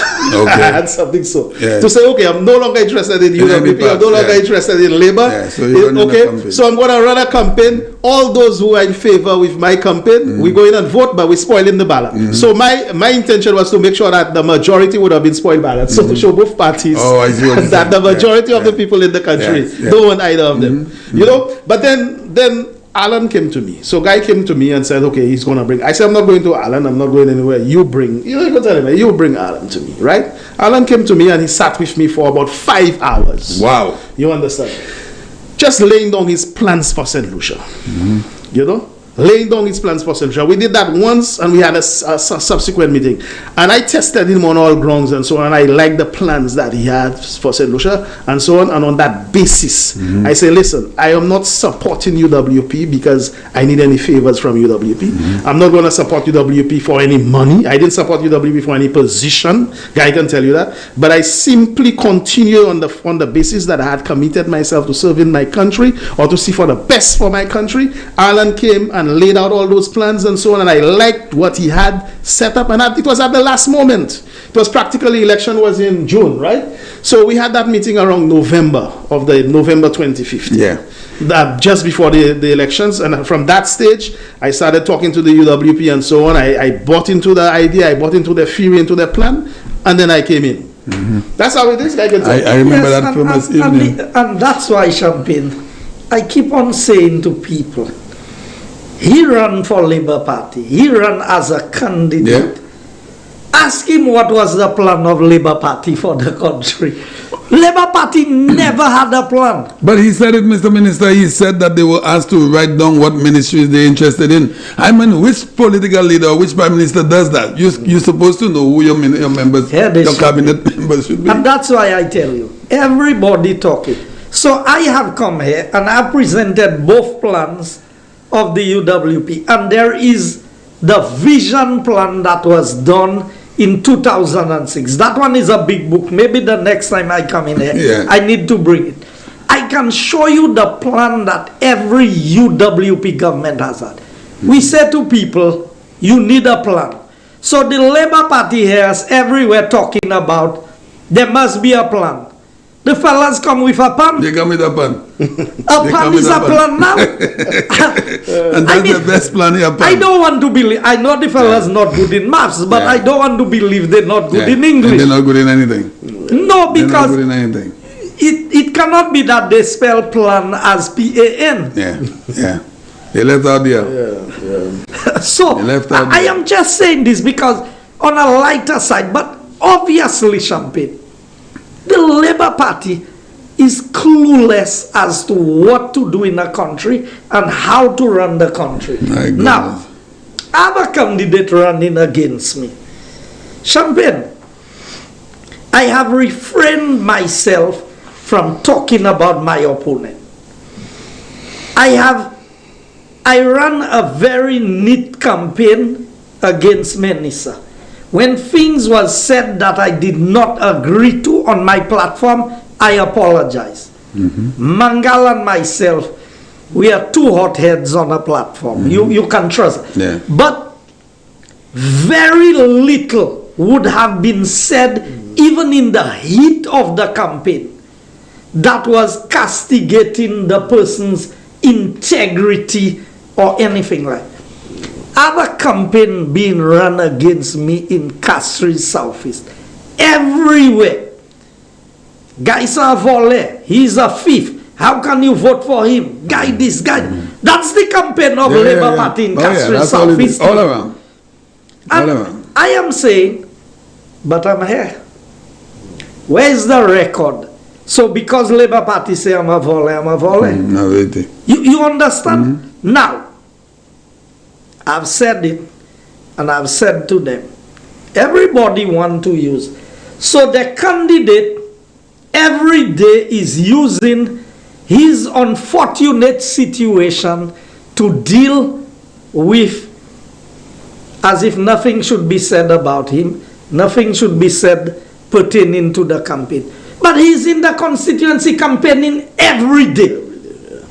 So you're supposed to campaign every day, but I'm not supposed to campaign. No, that's what he's saying. That is a candidate that between November 2015 and June 2016 got 23 contracts. And I challenge them.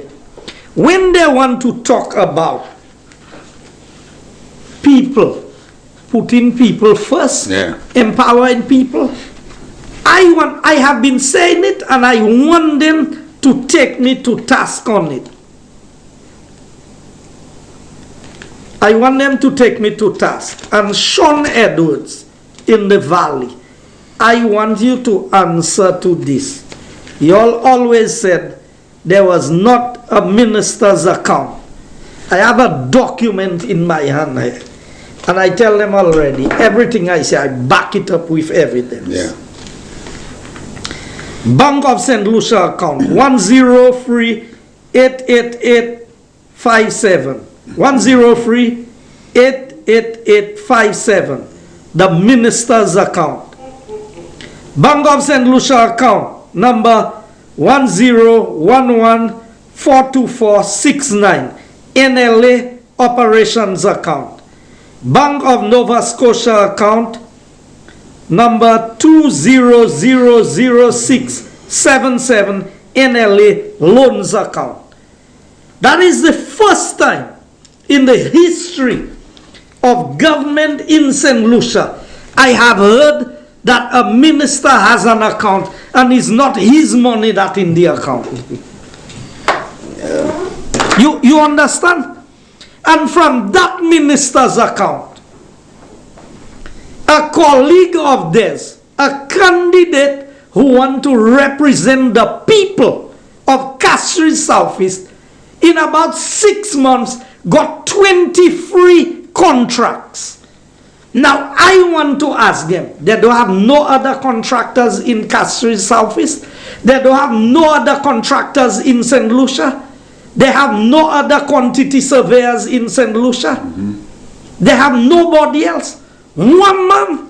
But what is interesting, 23 contracts. Whereas he was the consultant for the government, right, on all of those 23 contracts, okay, being representing the government. I asked the question tonight, who was representing the contractors when the necessary requisition was being sent in to pay? It's very interesting, that question. So if you know, I'm just asking that. All right? Presumably, the same person who's representing the government should never represent the contractors. Because there's a conflict of interest. Yes. And that is why I said, in one of the payments that was made from the minister's account, the check was cashed 1 day before the contract was signed. So poor signed contract, me have cash check, and there are projects that was never completed and was signed off as completed. I want Philip J. Pierre. I calling on Kenny Anthony. Kenny Anthony may be the real leader, but you carry the name. And if you carry the name, answer the questions. I want Philip J. Pierre to tell me if that is all the respect you have for the people of Castries Southeast, to send a candidate to run elections who would sign off on incomplete projects as completed projects, so people get paid all the money after the projects were already overpriced. They were not finished. Another thing that is worthy of investigating. What is the relationship between Ada Inc., or the principal party of Ada Inc., Joachim Henry, okay, and the contractors who work on that little warehouse or that little storeroom in Maribo and on the playing field? I'm asking that question today. And your business is next door, so you have to know that the work that was done there. And mind you, the thing in Babono is a lot lower price than the one in Marigo. And the one in Babono is overpriced at. You are a contractor. You are man in building. $400 a square foot for a changing room. That is, and that was what year? 2015, 2016. No way, that could cause that. Okay, the average cost of construction, and even with a home that has a lot more in it, finishes wise and so on. Okay, right now renders about $250 a square foot. Okay? You build one changing room, so $400 a shed. A square foot. a square foot. But from your experience, what you've seen down there, in your own estimation or evaluation, how much you think that thing should cost from your standpoint? I don't remember the size of the building off the top of my head, but you could easily times that by about $250 a square foot.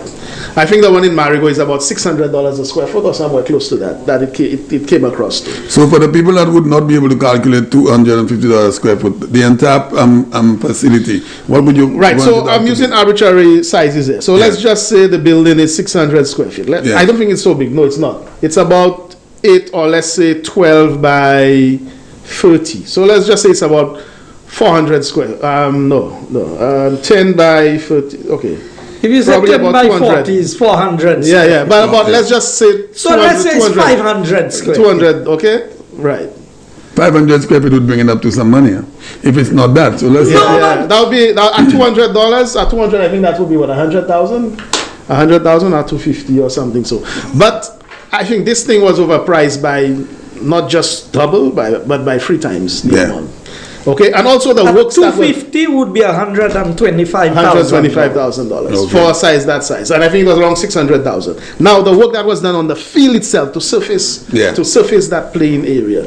You know, I don't know the amount. Minister Joseph would have the figures. Okay, but that work was done one weekend. The sand was taken from the Roseau Beach area. The same sand mine they talking about. So you didn't have to pay for the sand. You only had to pay for the trucking. Contractor bought a few loads there, okay, and spread it over one weekend. That was all you know. So you said sand was taken away from the Roseau Beach. The Roseau River mouth. Right. The same thing was done at PI, and Dr. Anthony had so much to say. Yes. The same thing was done to clear up the mouth of the river. Marigot Plain Field. The payment that was there was for $420,980. So imagine, just over one weekend. 2 days, right? You take an excavator, you go for a few loads, you dump it there and so on, you come with one grader, you just take it to 400 and something thousand. $420,000. Wow. And who the condition of the Marigot Plain Field? And who was the consultant on this project? Wow. But you see, interestingly, Champagne as well. Now they're trying to hit the UWP and talk about, there's no tendering, process. The contracts are being inflated because of tendering and so on. In those 23 contracts, name me one that was tendered. That's another valid point. Not a single one of those projects were tendered. So who it was given to? Were you not just selecting contractors and give it to?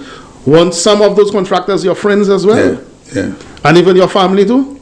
So you see where the words FFF come from. From them. Let me tell you something. I have been calling the figures here, and people are not paying attention. And Philip JP, I'm coming to deal with you, you know. Because at the end of the day, you want to come on radio and TV and you want to talk about Guy Joseph. But you're tackling the wrong person. Construction of the change room at the Marigot Plain Field and rehabilitation of Denry Lafargue Montfortune Plain Field, Ada Inc. $155,000. That's the consultancy. Okay. Can you believe it? Hold on. Marigot Plain Field changing room, $462,477. That's for now. I don't know how much of the 155 you can apply to that for the supervision and whatever, but you have $462,000 now. Call it $500,000 house today. $500,000 house with all the facilities in it. Toilet, washroom, face basin, kitchen, cupboards. I mean, that changing room in Marigot, and anybody in St. Lucia in their right mind will accept that from Philip J. Pierre. As a leader of a party, you are the Minister of Infrastructure. You could have called any one of your engineers. And who who was in charge of these projects? A quantity surveyor? A quantity surveyor whose job is to determine or to verify the value of things, that he priced that and he gave it to y'all at that price, and y'all want to put him in government? But look at the gentleman in question. One have to ask the question. One have to ask the question whether he's honest in his utterances to the people. I remember very well last election when he campaigned in the Tiroshe Castries area. He told the people in Tiroshe there are some planks there that's like a bench there, a few little blocks, and some planks over. That's all you know. Probably about 10 planks and some little blocks that you just put together and just stifle it, put it together. That is so frivolous, such little value of work, that he told the people that this came from his own pocket. He did that out of his own pocket. I bought into it. I said, well, at least if he's doing that, that's good. It doesn't worth much, but if he's doing that, that's good. Only to find out now that I'm hearing that this thing was from the minister's account and it's $60-something or $70-something. Listen, the same thing he said he paid from his pocket. Yes, it's from was paid by 1st of February 2016. And that is why the Labour Party cannot deal with me. 1st of February 2016. Spectator bench and painting of the Tiroshe Castries multipurpose court. Peter Moyes had the contract to the value of $67,573. Look at the planks that are there. The couple of benches. Yeah, I've seen it all of them. And he also gave, well, let me not say, the impression was also given that the little playing field at Tuapiton and a little thing at Badney, and I can take you to Badney to see. The place is not the size of that building from one end to across there. You know how much money? And the little field existed, and they just cut a little piece of the hill. $163,660. And I'm telling you, all of these were paid from the minister's account. No tender process. One man evaluating, one man assessing, one man doing everything. Consultancy, everything. Champagne, there are things I know I would never be able to say here. You know? So, that's that. But I can tell you, I can summarize in telling you that there are certain people should never, ever see the light of day. So why is it when these guys put out all of the information, the lies, not information, the propaganda and the lies, people listen to it, they absorb it. But the truth that is there, they try to deny it, or just to try to watch. And if I am not speaking the truth, why they're not taking me to task on that? They never challenge. Why? I have called on Philip J. Pierre. You said you are going to stamp out corruption. Yes. But yet still you endorsing corruption by not asking people to answer to these things. Now, are we going to the church issue? Of course, now Philip J. Pierre has once again gone on the attack on me as if it's me that did something now. Yeah. I'm not holding back anything on these things anymore. Well, you said the campaign has started. So, if Philip J. Pierre, if that's the politics, Philip J. Pierre and the Labour Party have no regard for church and for Christians in St. Lucia. And let me summarize what I'm saying to you. The SLP continues to attack church people. You remember what happened with Sarah, and by the next program, I will come with Hansard and I will read the presentations that was made in Parliament on the abortion bill. And I will highlight where they are saying that the church ought to compromise. Now, anybody who knows, when it comes to the things of God, we can take our chances and we can do our things because we are human beings, we will always falter. You cannot ask the church to compromise on its standards. Secondly, You remember the gambling issue? Yeah. What did Emma say? She go and hide in Sufre now. What did she say when she was campaigning? When she gets into government, she's going to see to it that all of these gambling machines are stopped. That's right. What happened when the license had to be renewed? She was away on government business, or for whatever reason she had traveled. Kenny Anthony took over her position as minister and granted the license. And when she came back, her mouth was shut. She could not say a word. But il kay gade moi kay di pli moi prédier bay ti boy la parlement. Il pas corriger. Ou pas ça prédier bay Kenny pour corriger. Mais c'est moi ouais qui besoin corriger. But you see, that is the hypocrisy of these people. And when you call them out for their hypocrisy, I mean, the worst thing that if you stand for something, it's beyond you. But I expect on a matter of principle that you would walk away from the government because Kenny cannot relieve you of your portfolio, grant the license, and you keep your mouth closed. You have nothing to say. Emma wouldn't dare challenge Kenny. But you going to look at me in Parliament and tell me, si c'est qualité, si vous pas ça prédier pourquoi, c'est pas baïti boy ça ou ça prédier. Now, I going down again. Sarah was fired from the government. Okay? So, Kenny Anthony, anytime you don't toe the line, so Emma say I signed in the thing. Fired her for 3 days or 2 days, took over her portfolio, granted the license, and then reinstated her. I'm asking them, Dr. Anthony, if that is not what happened, come and tell the people. The time you take in and go and speak about Herman Gill Francis in Vieux-Fort, who's going to beat you in the next election, you have some restitution to do. Ask the people what happened. Now, when I showed you the clipping earlier, Philip JPS said it is time. And I can read you a message that came to my phone, Champagne, because you know what?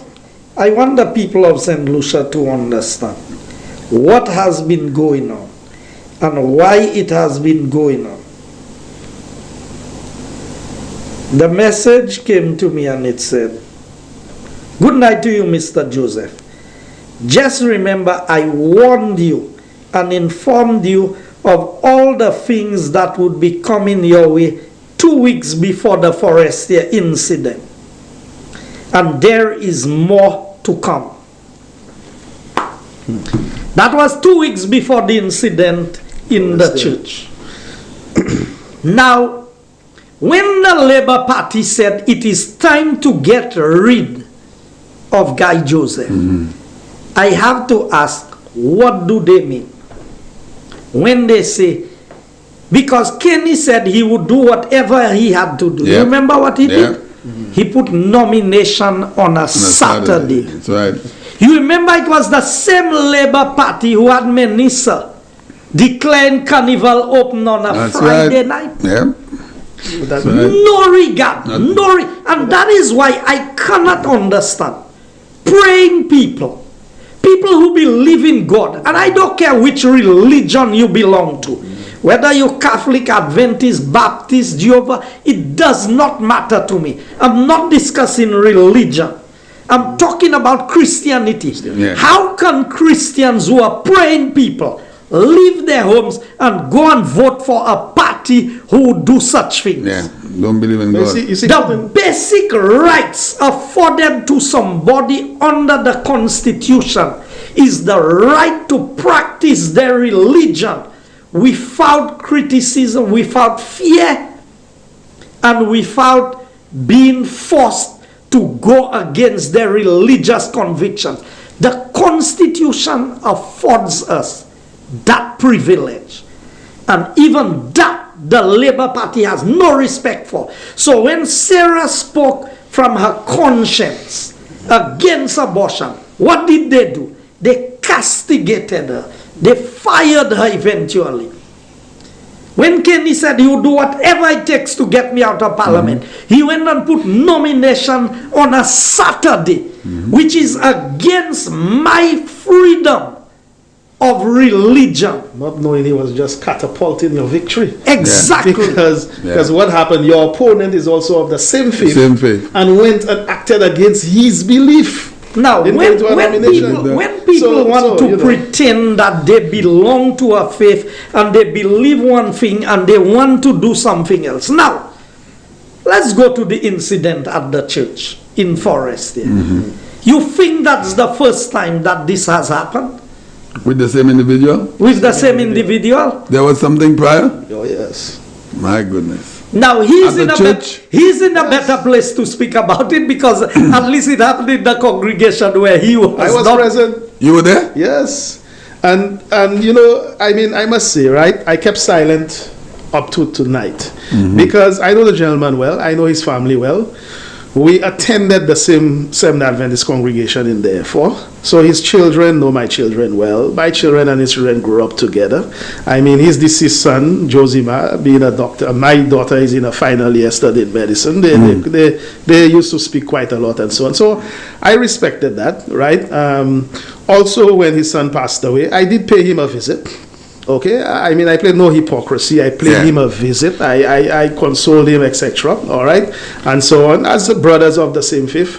Okay, but I was very disappointed when I saw what happened in the Forestier Church after that. Yeah. Okay, but then again, I realized it was just deja vu. Oh boy. It was something that I had witnessed firsthand at the Therefore SDA Church. Okay, and Champagne, that year was 2009, 2010. Right now, you know the church have its policies, right? So I believe, Champagne, I'm speaking tonight about this thing because I've given the gentleman enough time to heal himself. He has buried his son, etc. And certainly he has shown all signs of moving on because he's actively campaigning in the constituency and doing whatever is possible. Okay, but I also believe that I have a moral responsibility to let St. Lucians know that what has happened before. Okay, because these are people who are going and putting up themselves for public office. In other words, saying that they are the right person to represent you. In other words, what has happened before is not a mistake. Oh no, and I will give you the details, right? It was a Sabbath morning, just the same. Okay, now the Adventist Church have its policy and its principles. If you're not a baptized member of the church, you cannot function as an officer of the church.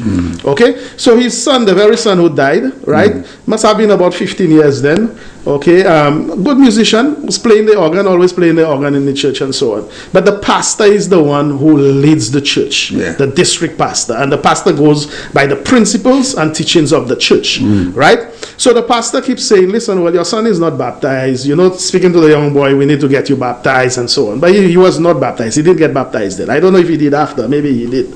But at that stage, he was not baptized, but was playing the music in the church. So there's this reverend time in the church called divine service, divine hour and so on, where you're going up for preaching and all that stuff. And it's only baptized official members who officiate, right? So that time was coming, and I think the pastor went up, had a discussion, you know, on the pulpit and so on, and the young man was playing the organ. So the pastor said that you need to step down from playing. Someone who's a baptized, who's an officer of the church needs to play the organ, right? I was standing outside of the church speaking to somebody. My wife was inside, my children was inside the church and so on. And I just heard this big uproar, you know. Oh, pastor, you can't come here and do that.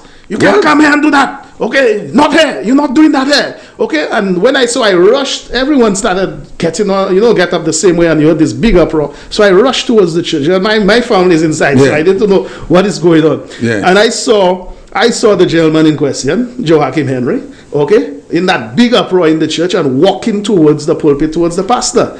And he was followed by another member of his family, another young man who was supporting him doing that. They got up close enough to the pastor, and he said to the pastor, you need to get off the stage or else I'll slap you. What? You know, these are things I heard, you know.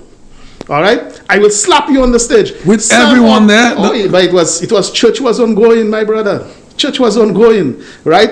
And it had to take some of the elders of the church who rushed up to him and held him, right? to prevent him from getting to the pastor, because he said that he would not stop until the pastor get off the stage, or else he would slap the pastor and get him off the stage, right? So they had to restrain him that time and so on. By that time, the old people at the stage, you saw some people started screaming, some started kneeling down and praying, some of the old people. But the man have malediction. Some of the young people. No. Some of the young people, rush out of the church and so on, and service just ended abruptly. The pastor was frozen on the pulpit, like he was in shock. He did not know what to do. Someone had to escort him into the vestry, right?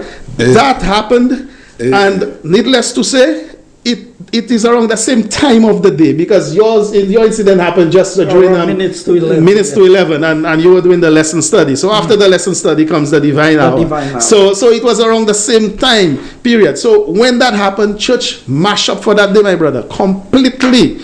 Okay, because the gentleman said it's not in that congregation that particular pastor come in and do that, although the pastor is the district pastor for the church. So it didn't end there. Church mashed up for that day. Right, people were visibly upset and so on. So the whole thing was reported to the mission of the Adventist Church, just the same. There was a church board meeting, which is the process, right? So if you have a matter, the way it is, it's similar to a democratic process, just like you have in elections for a candidate and so on. That if you have an issue, you take it to the church board make a recommendation, then the church board take it to the general body for a vote. Okay? So the church board met, and they made a recommendation to sanction the two gentlemen. Okay? So in other words, they were going to take disciplinary action. They recommended disciplinary action against him. Right? So then what is called a business meeting of the church was called on a Monday night. It was. Right, they call a business meeting of the church, and the subject of the business meeting, he would have been notified, the other gentleman would have been notified, is to vote as to whether they should be sanctioned, meaning that they should not be members of the church for a certain period of time, and so on.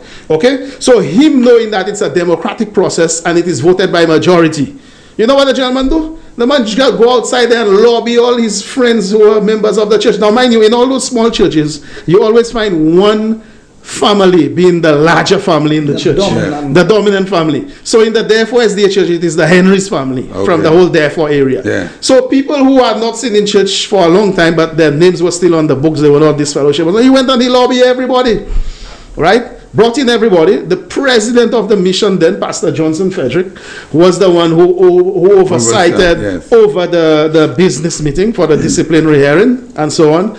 I went there that night. I never saw church so packed on a Monday night. Okay, they had more people than they had a normal church service on a Saturday. So he rallied these people to vote for him. So when it was put to the question, to the vote, okay, all right, his people voted against sanctioning him. That's where all the maladies could be, voted against sanctioning him. And I can tell you, so he got away with it.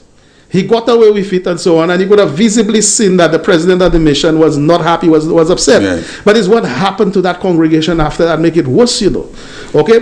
The first elder of that particular church, a gentleman who lives in the Mondino area. You know who I'm talking about? He was the first elder for the church there for over 15 years. He was so visibly upset that he transferred his membership as a result of that incident from that congregation to the Bocage SDA church. That's where he worships up to a day like today. Okay? You had a number of other people, young people, who tell you they're not coming to church there again if these things would happen, and they left the church. Right? There are other persons who transferred membership to other areas. You should see the condition, my brother. That particular congregation has never recovered from that incident. Never recovered. Okay?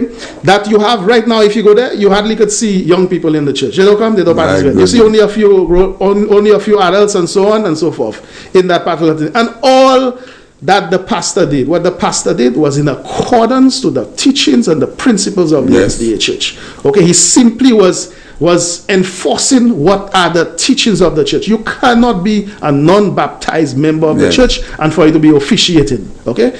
I don't care who it was, whether it was me, whether it's my children or whatever, that is wrong. So the pastor was simply enforcing that, and you went all out against him, And what is that? The man went to the pastor and then he's slapping him. I mean, yes. Yes, and I am putting the challenge tonight. I know there are a lot of people, because the people have kept quiet. They know about the incident. They kept quiet when they heard the second one. All right, and there are people who would not be happy that I come out tonight and say it. Yeah. Okay, but I'm challenging any one of them. Call or come and say what I'm saying is not the truth. Right? It's not the truth. You knew about that incident? I knew about the incident. The first one I'm talking about. Yes. But you see, I have always told people, I don't run that kind of campaign.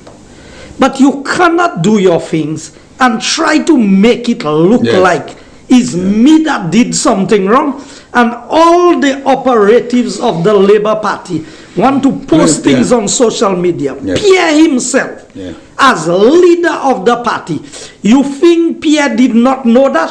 How are you choosing a man as a candidate? So I was just coming to that part.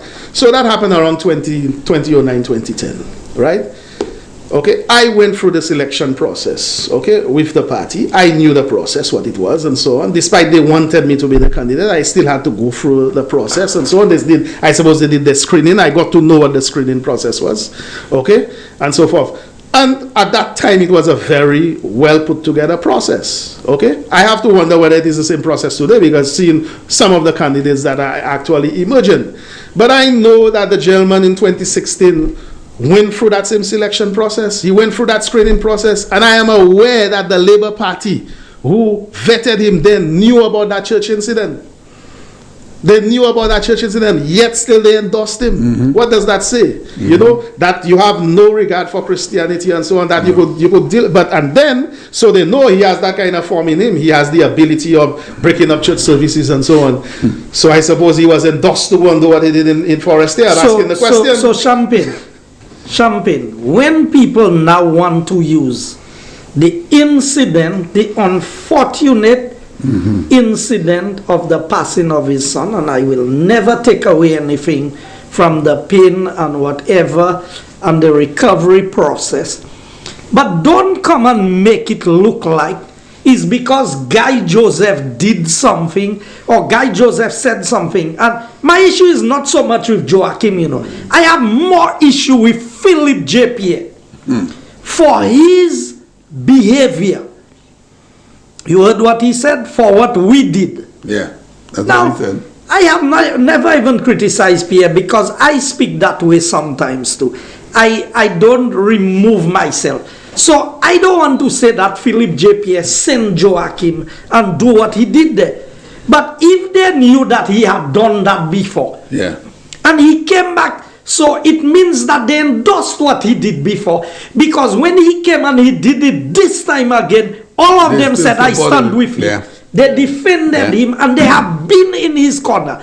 And what they are saying is we have not heard once that the Labour Party has come out and condemned the actions, even remotely to say, look here, in no uncertain terms will we support. While we may have sympathized and we understand that the brother is going through a difficult time at this point in time and for whatever reason, but to come out and to condemn the actions of a candidate who wants to vie for one of the highest offices in the land.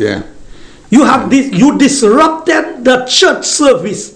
You threatened to slap the pastor right in the middle of the church service and come in to attack me in the church. And all these Labour Party operatives, I tell you, Champagne, nobody with malediction not come in and represent Castries Southeast. And the people of St. Lucia need to send a strong message to Philip J. Pierre and the Labour Party, not just in Castries Southeast, you know. We need to reject these people outright, because to tell me you're going to condone that, you all have made it an issue of Guy Joseph and Joachim. What did Guy Joseph do? We have asked them for the tape. There is no tape. That's right. They said what I said is so bad, they can't play it. You hear there's something so bad about me that Labour Party cannot play? And now you are getting it firsthand from an eyewitness to what happened. And when did it happen? 10 years ago? Yeah, 11, 12 years. 10, 11 years ago, it happened. So, what was it that triggered it? What did somebody do then that triggered the behavior? And we know, all of us who are Christians, we know. You see, anytime they tell you that, that's why I conduct myself in church. They can tell me, they can say all what they want to say about me. But I know when I step on the church premises, there's a different behavior and a different conduct. Because man, you can get away with things with man when it comes to the things of God.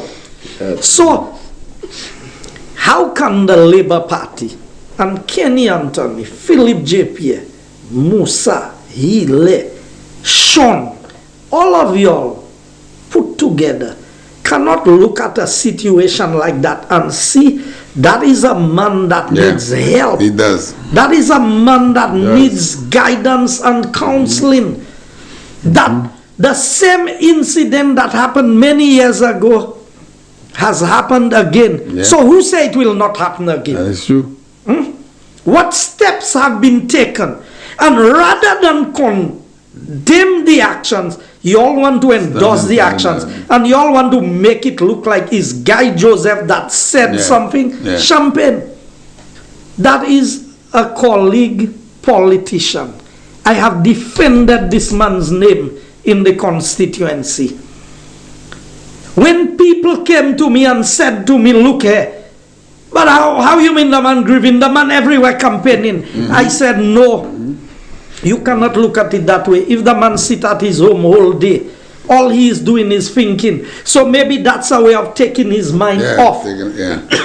I have never said a bad word in relation to him, his family, or any incident pertaining to the passing of his son. Everything I have said is good about him and his family and his son. Now, for the Labour Party to come out there, my issue is not so much with him. That's a man with problems. That's a man that have issues that need to be resolved with. But so Pierre have the same issues? Kenny have the same issues? So if all of them in the same bracket, then what is the situation? Because what I'm saying to you there, Champagne, is how can you do wrong and you want to blame somebody else for your wrongdoing? How? So who is to be blamed for the incident in the Therefore Church the first time? Was I wrong? Guy Joseph was not there though. No. Did I do something? Maybe his Magal maybe. No. And this man is running for office, huh? Yeah, I mean that pastor has never set foot in that church again. After that? Yeah, he's around. He had a stint overseas after, because it really took its toll on him, I suspect. And after, but he's back in St. Lucia now. He's doing another district and so on. It's been very quiet. But I know he must be, he probably still not happy, thinking, well, maybe that gentleman should have at least learned from his mistakes and be, been forgiven by God and done something better. But to have repeated this, and you manipulating the system of the church to get away with something like that. Let me tell you, when you do things like that, you don't need nobody to punish you. You better go and try to punish yourself before God start punishing you. And show that you are sorry. And rather than and look at, I can read the comments. I have all of them printed there, I have all the social media comments that they have made to justify their actions. So you mean his family didn't know what he did in the church on the day in question? And I am supposed to sit here and take blows from them every day, trying to say I'm cursed because I don't have children?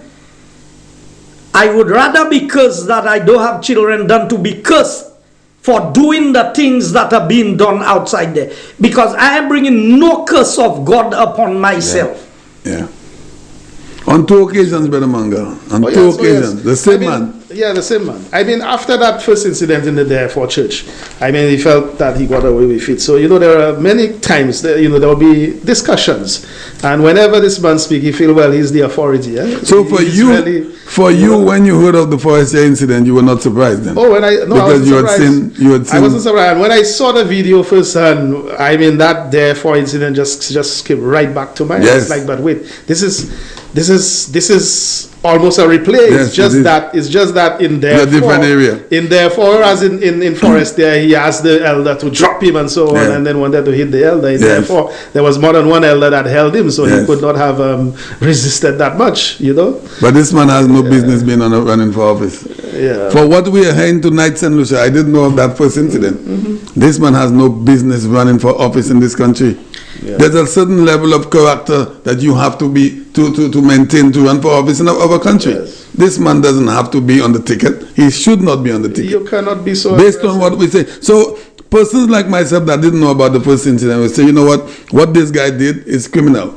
But hearing what happened before this one, it's like a repeat offender, right? I mean, come on. But Champagne, these are the kind of candidates that the Labour Party is sending to represent people. And that's why I told Mangal, he would not survive in the environment that he went into. I told him that. I said, Mangal, you can go there, you can try, but even if they have given him an office, the principles by which he lives, you cannot survive with Kenny Anthony and the Labour Party.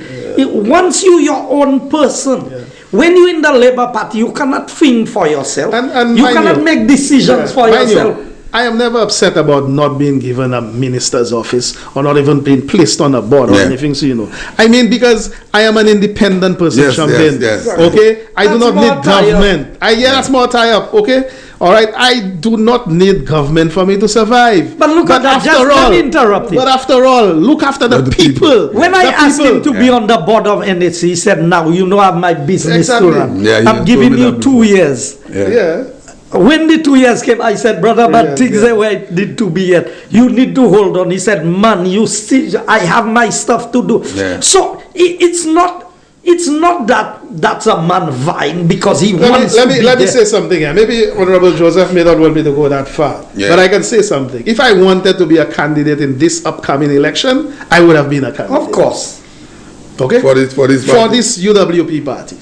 In fact, a lot of people came to him. A lot of people came to me. There have been many forums. I'm guessing it would be in the Castries South. I would want to say where. You remember there was all this big thing about me run for ancillary canneries, all and so on. It had nothing to do with me, Champagne. Right? The people in ancillary and canneries know of my ability, know of what I'm doing, and so on, how I've been assisting them, know that my wife family is from there, I'm with them. They were the ones pushing, we want Mangal, we want Mangal, we want Mangal. I think that was a wake-up call for Honorable Dominic Feder as well. But it was never Timothy Mangal going and imposing himself and saying he wants to be a candidate. Okay? And I can tell you this election, several persons in the UWP, okay, from within the executive, within the party and so on, wanted me to be a candidate this election. And I am not a candidate because I chose not to be a candidate. Right? So it is not about me wanting office and wanting to hold office or wanting to be a minister and so on. If I was all interested in holding office, I would run for any seat that they would want me to do. Okay, and I know I have the ability to serve the people. I am certain I'll be prominently featured in the UWP cabinet. Well, in the UWP government, but not in the SWG. But I also believe, Champagne, likewise, I can make my contribution to society, whether I am a candidate, whether I am a minister or not. I have the ability to do that, and I will always make my contribution. But look at it. I mean, you have to be able to understand persons. Mangal came in. We spoke about the Senate. He agreed, okay, I will serve in the Senate. As soon as you all select your candidates, I will make way for your candidate. And that's what you did. So it's not about just being there. It's about the quality of the people that we are dealing with. And that's why I'm saying to you, when I look at what has happened, and when I look at some of the candidates that the Labour Party is offering, Champagne, when I came on your program sometime much earlier and I said to people, We need to send a strong. We need opposition. You need to have a second party in St. Lucia.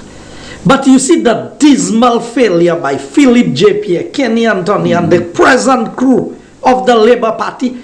These people should be rejected outrightly and get some other group of persons to come in and make a proper opposition in this country. You want to be prime minister of a country, and you know these are the behaviors of a candidate, and you put in this person in a constituency with so many churches. So if this man becomes the parliamentary rep, God forbid, and somebody and somebody goes and start mashing up churches here, there, and everywhere, it will be okay for him. What will he be able to say? It will be okay for him. He'll say arrest the person. He'll say do this, do that. Now, if you observe, I have not said anything. I have done my part with the police. I've filed in my report. I have done the necessary things I need to do. As a believer, the church has asked for an opportunity to deal with the matter. I have engaged the pastors in the church. I have given them the opportunity, but I have a dual responsibility. I have one responsibility as an ordinary citizen, and I have a second responsibility as a legislator. Now, the church allows you to do this, but you also have a national responsibility. And this is not a matter. This act is not something under the civil code. This is a criminal act. To go in and disturb a service and mash up or to interfere with the worship of any congregation is criminal in nature. And I come to them yet. Just look at the lawyers that come in to represent them. And I've warned them already. I've said to them, pay attention, birds of a feather flock together. And when I begin to speak on these matters, I will speak to them in full. But I hope that the people of St. Lucia, the Labour Party may not listen. They may not hear what the people are saying. But we have heard it firsthand. So you are looking at two men sitting here who both have experienced the outburst of an individual in the most inappropriate time. All of us have outbursts sometimes. All of us get carried away sometimes. But when you're in church, you're supposed to be in a certain frame of mind. So when the gentleman came to the church and did his thing, wherever he came from, his drive would have been at least 20 minutes to get there. You park your vehicle. You could have driven your vehicle down by the church. You park your vehicle at a place where it was not visible, and you burst into the church and you didn't know what you were doing.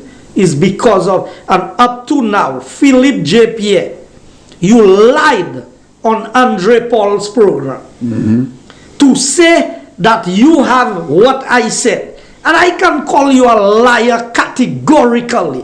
Because if you have anything that Guy Joseph said is a doctored thing. Because I know what I say and I know when I say it. And even the accusations that was made is totally unfounded. I read comments on social media as if I am the one harassing people. Me? Well, I hope tonight they change that whole idea, because what we heard tonight there from you, Mr. Monga, that changed the whole dynamics of everything. Because so this man is in that case. Champagne, we have to take a few calls. You understand? We have so much.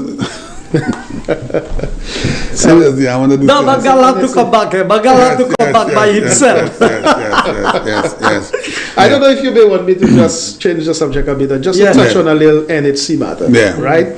I saw a gentleman on social media, a Rasta fella from Cicero. Now, I've never met the gentleman, but he's talking about me and Honorable Guy Joseph. Says how we oppressing the poor people, and I offered to sell him land in Cicero for $15 a square foot, when land is being sold in Cicero for $4 a square foot. Champagne, this situation is so unfortunate that when I became chairman of NHC, I thought I would have a staff that would seek after the interest of NHC. But apparently in every organization there are a few rotten eggs and so on. So there's a lady who came to me in Marigo and says to me, Mr. Chairman, I've been going to NHC asking for a particular piece of land in Cicero, and they told me it's not available for sale, it's already purchased and so on. Okay? But now I know of another gentleman, okay, who came there after me and is building a house on that same parcel of land. I said, are you serious? I said, yes. So I decided to investigate. We had a board meeting and I called certain key members into that particular board meeting, only to find out, Champagne, that the land in question, right, the gentleman is squatting on the property. He was told by a certain NHC staff member that that particular parcel of land is available. Yeah. Okay, so go on it, quickly put up a house on it and so on. Then we'll put up a case for you to say you've been living there for 10 years, whatever, and you'll be able to get the land at a lower price as a squatter. Right. That was the whole intention, and you have to wonder how many of those cases has happened in the past where people are doing that. Now, if you were genuine, all you would do is come, and you are poor and so on, all you do is come to the NHC, you've identified a spot, find out if it belongs to the NHC, say, listen, can you sell this at a concessionary price for me? I am poor, or I am living in a river, I have to cross and so on, which is a situation, and let the organization work with you. Okay, but you're poor, but at the same time you have all the money to build a whole house and finish it on NHC's land. Okay, without NHC's permission, and only to find out. In fact, staff members told me who did not know. One particular person said, Mr. Mangal, I was asked to draw the plans for the columns and so on. Another staff member was seen on the premises on a Sunday helping out in Kudme. It is alleged that the staff truck and so on was involved in carrying materials on the site, all because one particular person working with the NHC is family to that Rastaman's wife, right? And says, listen, if you do it that way, you will get it for cheaper. But they were caught in the process with their pants down. So we got to know of the incident. I immediately asked that a stop notice be served, okay, which the NHC has the authority to do. Now, as if you are in charge of NHC's lands and somebody's building on NHC's land, isn't it your duty to go and serve a stop notice? A chairman must direct for a stop notice to be served. And after the stop notice was served, we met as a board and we wrote and we invited the people, say, come in. Let us discuss this matter. But they knew it was under investigation, so they were told to stay away from the office. So they never came in person, okay? But they simply submitted an application to the board saying that they want to purchase the land at $4 a square foot. Now, Champagne, it's not Timothy Mangal that's selling NHC's land, or Minister Guy Joseph, right? There is a process. So we knew the land, we knew the gentleman just started building on the property. We knew the land was vacant. So we asked the technical staff to carry out an appraisal of the land and come up with a value. So the technical staff came up with a value, made a recommendation to the board, and of course the board took a decision as to what the land should be sold for, based on that value. It is not Timothy Mangal, okay? But you see, when people are dishonest in their approach and in their thinking, things always come back to haunt them. Okay, I wonder whether the people in the office knew or whether they didn't know. They ill-advised even the board, because they told the board that the land was NHC's land and was available, but the land was actually purchased by somebody already. The person was living overseas, just that the person never registered their property. So it was appearing on the land register that it's NHC's land. Okay, so when the gentleman, that Rasta gentleman, went and built his house, you cannot build a house on a property and get a loan anywhere. Okay, if it is not your property for security, you have to build it cash. So you have so much money to put up a building and complete it cash. You were given a stop notice, you defy the stop notice order, you continue building on that property, and then you're going to stay away and just submit an application to the board and say, listen, sell this land for me for $4. But the land is not belonging to the NHC. Right. So what else has paid for so what happened is that the board, not knowing of that decision, then thinking it's NHC's property, had taken a decision of a particular price. Lo and behold, okay, a few months after, I was actually no longer chairman, I think, and so on. The person from overseas, came visiting St. Lucia, went to their property and see a building on the land. They came to the NHC, but listen, this is my property, what's this? And then they produced all their receipts and all their information. So you have a case on your hands where this is not even NHC's property. You have a matter where you have built on somebody's land. Yes. Okay, and you have to deal with that issue with the person now. But yet still you want to say that Timothy Mangal and Guy Joseph is oppressing you. Since when Timothy Mangal and Guy Joseph has jurisdiction over a person's private lands to be able to sell it to you at $4 a square foot? And Champagne, where in St. Lucia is land being sold at $4 a square foot with all infrastructure, roads, water, electricity, everything, right next to the tunnel road. That's not okay? All right? If it is not subsidized by government. Now, if you need a help from government, you come forward and you try to get assistance from government. They will put you somewhere and so on. They will try to help you. Yeah. But don't try to force somebody's land. Don't force somebody's hand. Don't break the law and everything. And come on social media and play you a victim with Timothy Mangal and Guy Joseph oppressing you. This couldn't be so. Yeah. Talking about I have a big house up the morning, Guy Joseph have a big house in Florestia and I have land all over the place. Champagne, everything that I have worked hard for it. Okay, no one can point a finger at me and say that I stole this or I stole that. I have worked hard for it. So if I have worked hard for lands and house that I have, what is the issue? You know? Exactly. So people need to stop putting the blame and to do things the proper way. And once you do things the proper way, you can be successful. I agree with that. But before we go to the phone line, free calls. Okay, before we take our free calls, Brother Mangal, what you said there tonight is really, really shocking. Not with the Joachim, because Joachim, in my mind now, is a nutcase. He's someone that has lost it for a long time, and I believe he has malediction from wherever it is. So that is not even someone I should even mention anymore. I want to talk about the Labour Party, the treatment that you got from the Labour Party. I am asking for you to explain, if you got that treatment from the Labour Party as a candidate, what you think the ordinary man that is making all the noise for the Labour Party, what do you think, what kind of treatment you think they would get from this? Let me tell you, it is my opinion, okay, I see this party as one that looks for an opportunity in individuals, and once they believe that it's gone or it's finished, they're done with you. They're done with you. Look at even candidates. Look at Tony Torrance, for example. Look at so many. Just think of so many candidates that have run for the Labour Party. Look at so many people that have gone in and joined the Labour Party and run right back out. Look at Terrell Prudent recently. Said just 6 months and he said, "Boy, that's not for me out." So many people. It's almost one-way traffic. You get almost everyone. You hardly get people leaving the UWP and going to the Labour Party. You'll get a few, but it's almost one-way traffic that is happening the other way. You find people from the Labour Party migrating to the UWP. And nobody says anything with the treatment, the bad treatment. Even you. I mean, you're a very outspoken individual, but there's nothing you could have done to save yourself, in the Labour Party. Well, you see, Champagne, you see, God is good. I've always said that, you see me, I don't feel any way about spending $500,000 in a campaign. Not because I am super rich or I don't have the money. You understand? I mean, that is a lot of money, and it really took a lot of toll on me. Apart from that, I had a construction business, okay, where I was building homes and so on for people, right? I was building how many homes before that election of 2011? The last project I did was the SDA Mission primary school, right? I did that. I bring it up to the second floor level, and I told the church, listen, I'm going and run my election campaign. They all continue. I had 4 contracts that I had to build in 2011. I told the people, sorry, I cannot do those projects. I dedicated all my time. So look at the loss. Look at the loss in addition to that.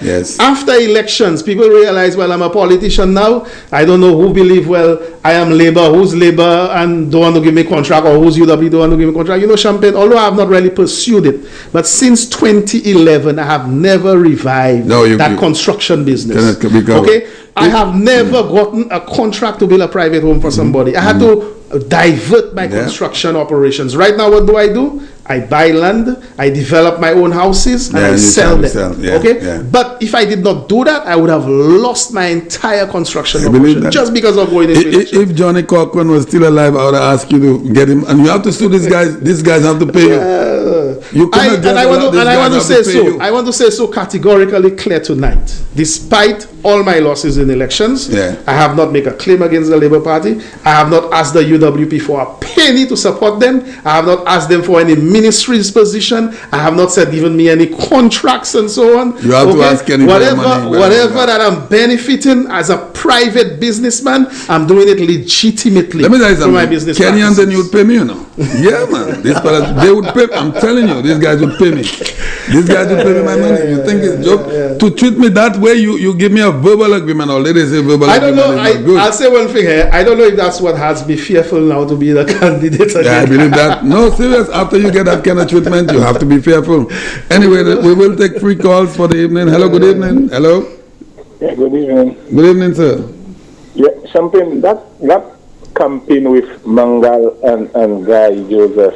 Yeah. Something I've been around campaigns from Clarence Rambali. And that campaign was the really easygoing. It was not like a fight between two parties. Yeah, that's what they said. I remember a truck had stopped. I think it was Mangal truck had stopped Lakwa by CDC. It was in the middle of the road. We couldn't pass. And people stayed their music playing, exchange drinks. Really? Really? I don't know. You don't remember that? I must have been in the back of the front. But I heard that after that the truck had stopped for try. So I think I was way in the back. My fellas went to help them to stop the truck. Yeah, wow. To get the truck back rolling. Yes. The minister had drinks behind his van, drinks exchange, people holding each other. That's what it was. You think that will ever happen in a situation like today if COVID is not in existence? Yeah, never. You know, caller, sometimes I say, boy, COVID was something that hit the world really bad, but it was a good thing. And mind you, caller, if you know, that campaign was a fierce campaign in terms of the numbers and how we went after each other and so on. When I saw Mangal motorcade, like from maybe coming down from Hess, coming down, I said, what?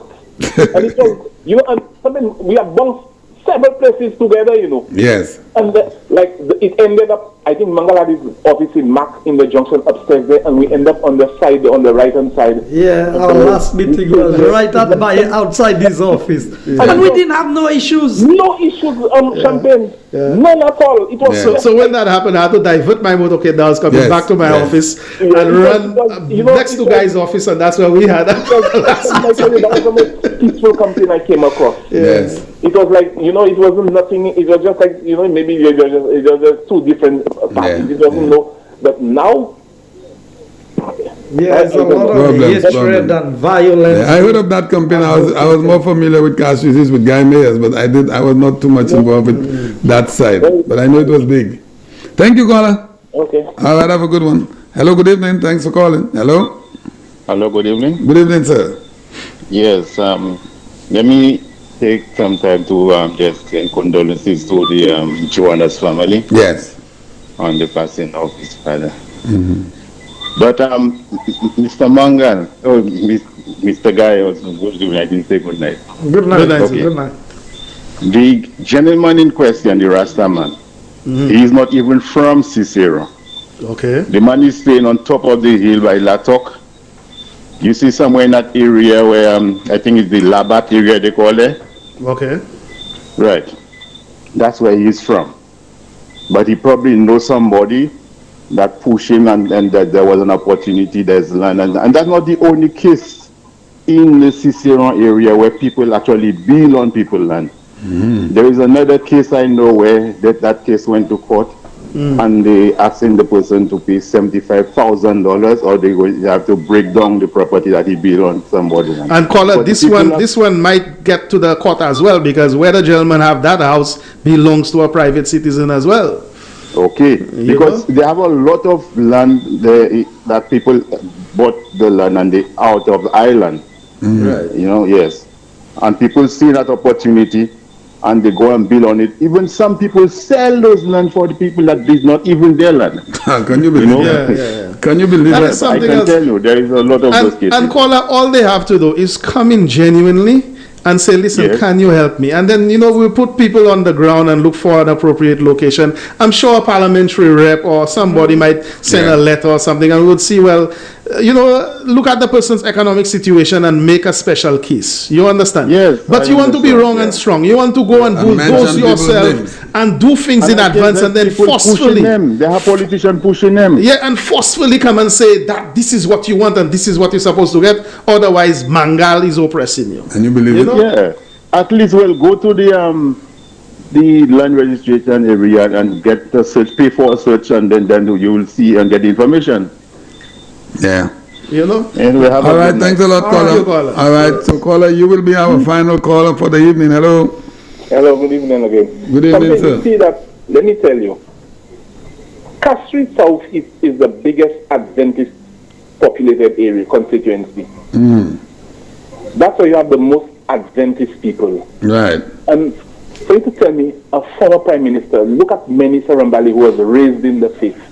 You look at her and you give her in charge of carnival. That is disrespect. That was deliberate too. It was deliberate. Yeah. Now, coming to the nomination day, you think that happened by accident? Don't you think that thing was discussed with the gentleman? Of course. Because if he said he would not go, he would not take part in the nomination, that would have never happened.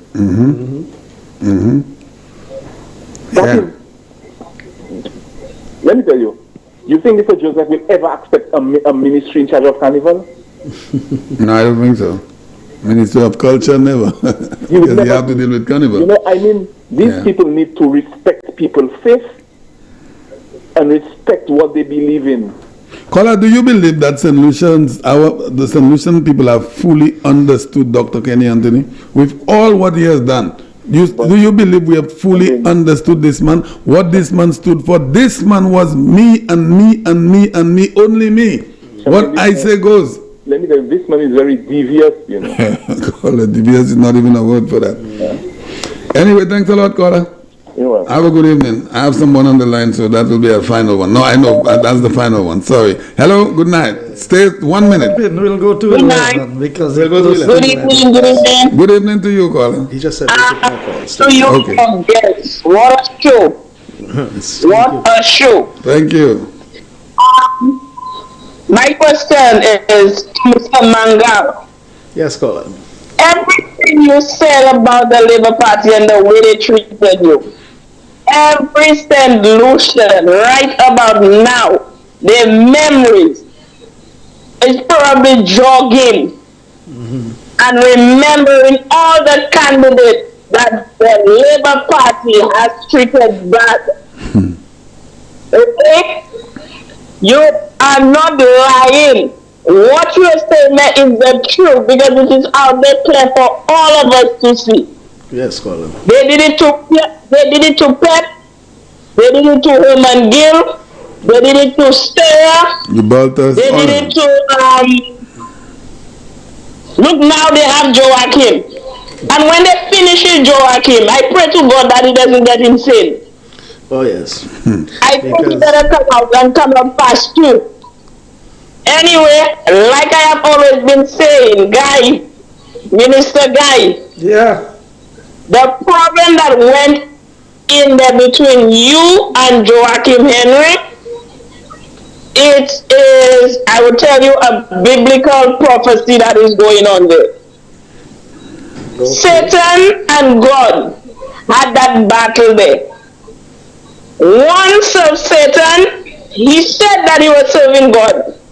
In the eyes of the world, he said that he is serving God, but God alone knows our heart. And God put him to that test. God knew already everything that was going to happen, and God just telling him that you chose your God over me. And God just shone his light on this guy. That is what that is happening there. And that's why I keep on saying, Champagne, remember I always telling you, let God do his work. That's right, yep. And he knows how to do it, I can tell you that. God do his work. He knows how to do it. That's why I tell these people it's not a political battle that is there. That's a spiritual thing that is going on there. And they have more to unveil, you know. There's more to come. So, Guy, I'm telling you and your family to keep on praying. All right. Thank you. I see it coming. Have a blessed night. Thank you, caller. Have a good one. Beautiful. Thank you, caller. All right, so the minister have instructed me we have another 10 minutes, so you can call us. And in addition to what the caller is saying, it's not just the candidates, you know, but look at the people of those constituencies. Yes. Look at the 6 constituencies when I lost and the Labour Party formed the government. I think it was not only Castries South-East, they did very little. After that, those Desilting, they did practically nothing in Castries South-East. I think if go through the other 5, I'm sure if we go through the other 5, it might very well be the same. Same thing. Because they were in opposition. Hello, good evening. Hello. Good evening. I'm just calling to. Good evening, Mr. Champagne. Good evening to you, ma'am. Good evening, Honorable Guy Joseph and Mr. Mangal. Good evening. I am just calling to say that what happened to Mr. Mangal is typical of the Animal Farm characters. Animal Farm characters. I am telling you, that's it. Yes. Oh yes, I've told people they need typical. to read that book. Get it on online. Yes. That's typical of the Animal Farm characters. Typical. Yes. Yes. That is how it is. And it was a good show. I listen to you all every night. Thank you. Every single night. Thank you. Thank you very much. Right. So good night and have a safe trip home. Thank you very much. Thank you very much. You know, I don't think people are looking at this thing, how serious this thing is, you know. I am seeing this thing very serious. A candidate, you know, that spent his money, you know, and was just pushed aside, you know. Champagne, for 5 years, for those 4.5 years, every time my phone rang, I wished it was one of those guys calling me to tell me something. It was that thing, because it had its toll on me. Yes, I understand. You know, and so on. And when it was all over, I felt relieved. That's why I had to play my part in that last election. You know, I felt really relieved about it. Now I can laugh about it. I can smile about it. You know, God is good. God has taken me out of what could have been financial degradation, and has made me a better individual, has given me the financial capability to continue living and provide for my family. Someone that was not as strong as you, putting a rope in their neck, you know, telling you this thing could cause a huge breakdown on somebody, you know. Hello, good evening, thanks for holding. Hello, good evening. Good evening. Good evening to you. Good evening, Mr. Mangal. Good evening, yeah. Special good evening to my favorite minister. Good evening, George Cooper. I think I got it right. Yeah, that was George Cooper. Yes, always nice to hear your voice. Yeah. All right. But nothing, They will come to see you, George Cooper. I am in charge of that now. Champagne not have to bring me there. I waited for to bring me there. George Cooper, the boss will come to see you. Okay. They'll come to see you. Things are a little tough these days with the campaign, you know already. But I just come and say. Big Daddy in my area. Daddy, my design. I seen Big Daddy in my area. Big Daddy that lost his dad today. I see organized the roundabout in Banan. Yeah, everything will be good with Big Daddy. The roundabout in Banan. I see organized there, man. Well, I know you. There's no way you cannot wait for election morning. I know that. May I lie? What's up, sir? My daddy. Okay. All right, Good Dudu. night, darling. Merci. Have a good night, darling. All right. Hello, good evening. Hello. Yeah, hello. Good evening, sir. Hello. Yeah, another politician. I remember when Mr. Mangal was complaining, he made a case for was Mary Skelly. Was what? Mary Skelly was another ill-treated politician by the Labour Party. Yes, Mr. Mangal did mention her name when he was complaining. Yes. All right, caller. Thanks a lot. Hello, good evening. Yes, good evening, Champagne. Good evening, sir. Mr. Mangal, Mr. Joseph, good evening. Good evening, sir. Champagne, you have a question to Mr. Mangal. Imagine that happened to you as a candidate. Okay. And what would happen to the Okay. All right. I need an answer for that. I'm telling you, and I want the Labour Party supporters, those that make it, the ones that calling me names and saying all kinds of things about me and Guy and everybody, to think of that tonight. Think of what was said here by a candidate that spent his money. That's what I want them to think about. Now let me take you somewhere. And you heard the story. Our co-worker, who had a star on his head, yes, days before election, used to drive this white Pajero Kenny Anthony. That's right, 97. The day Kenny Anthony won, the man jumped from a 2-story balcony onto the main road. Almost lost his life. And 2 months later, what did he tell that guy? Yeah, chief, you better be careful. Chief, be careful what you say. Be careful what you say. Man almost lost his life. He was so happy when Kenny won. He jumped off from a building in jubilance. He was really happy. He put a star in his head. And we had a little situation at the airport, you know, where so he approached the Prime Minister, you know, tell him, you, chief, back up and rest your back against the wall. The same man that almost lost his life. You think this man is anything that easy? He came and said, okay. Watch and observe what happens. Watch and observe what's happening. They try to affect the red caps. Because a guy, scholar, let me try to give the story. A guy tried to introduce baskets, so to affect the red caps. So persons were supposed to just put their luggage and roll everything outside, bypass the red caps. So the man is the president. The man said, well, he wasn't the president at the time. He said, but wait a minute, that is unfair to us.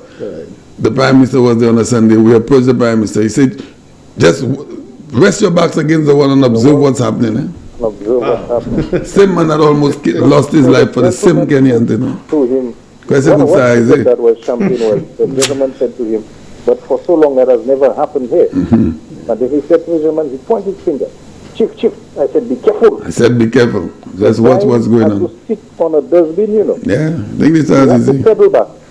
And just, I tell you, 3 months prior, the man was his driver. Okay.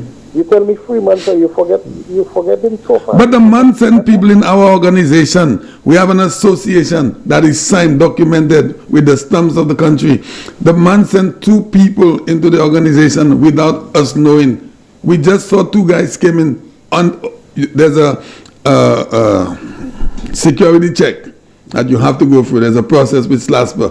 The person has to come for a background check.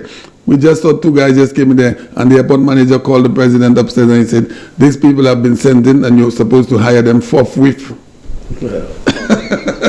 Forthwith, the guys have their uniforms, ID and everything. They were sent by the boss. And an association, you know. And it was said when they asked about it, the guys have an association. He said, association, whatever. You think that's as easy? I know. And the word used, Champagne, don't forget that the conference call, and somebody at the end said, we're sending these guys there to destabilize the red caps because 99% of us were flabbos. 8 out of 10 red caps are flabbos. Yeah, I forgot that part. They said these guys were deliberately sent in there as SLP supporters to destabilize us because we are UWP supporters, 99% of us. Think that is it. That amigo Copra fella. Think it's a joke that's going on in these fellas. Think it's a joke. And these are not lies, you know.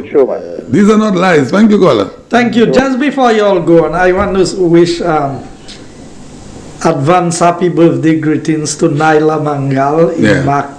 Tomorrow, Naila, I pass in for my cake, so make sure you have cake ready there for me. So I want to wish you all the best and all the blessings for your business. That's the young lady, young lady who started the export business, and buying from farmers. I'm so happy for what she's doing. So Naila, I want you to know that we wish you all the best. I know Tim. It's all in the blood. Yes. Anyway, we have 11 o'clock. One more thing. The place the George Odlum Stadium is sitting today, there was a livestock farmer there back in the day. Before that stadium was built, the man had gotten best livestock farmer on multiple occasions. When they had to move him to accommodate the stadium, told the man to move. The man said, where you putting me? He said, we find a place for you. They gave the man $27,000 for all his property, all the property, government land. The man said, well, he's not satisfied with that amount of money. And where you putting me? I cannot accommodate all my livestock. They said to bulldoze, mate. But you see, Champagne, there's something I forgot. And, you think it's a joke, bulldoze, mate. Yeah, something I forgot, and permit me the opportunity to say it. You know what hurt me one night, right? After these fellas kept saying all kind of things about me. Oh, I could have win the cities, me that lost and so on. You know, Philip J. Pierre, they had a meeting, the Labour Party had a meeting at Kamaki Yard I'm having Paso area there, right? I went to the meeting, not that I was invited. Okay, because these fellas had the beef with me.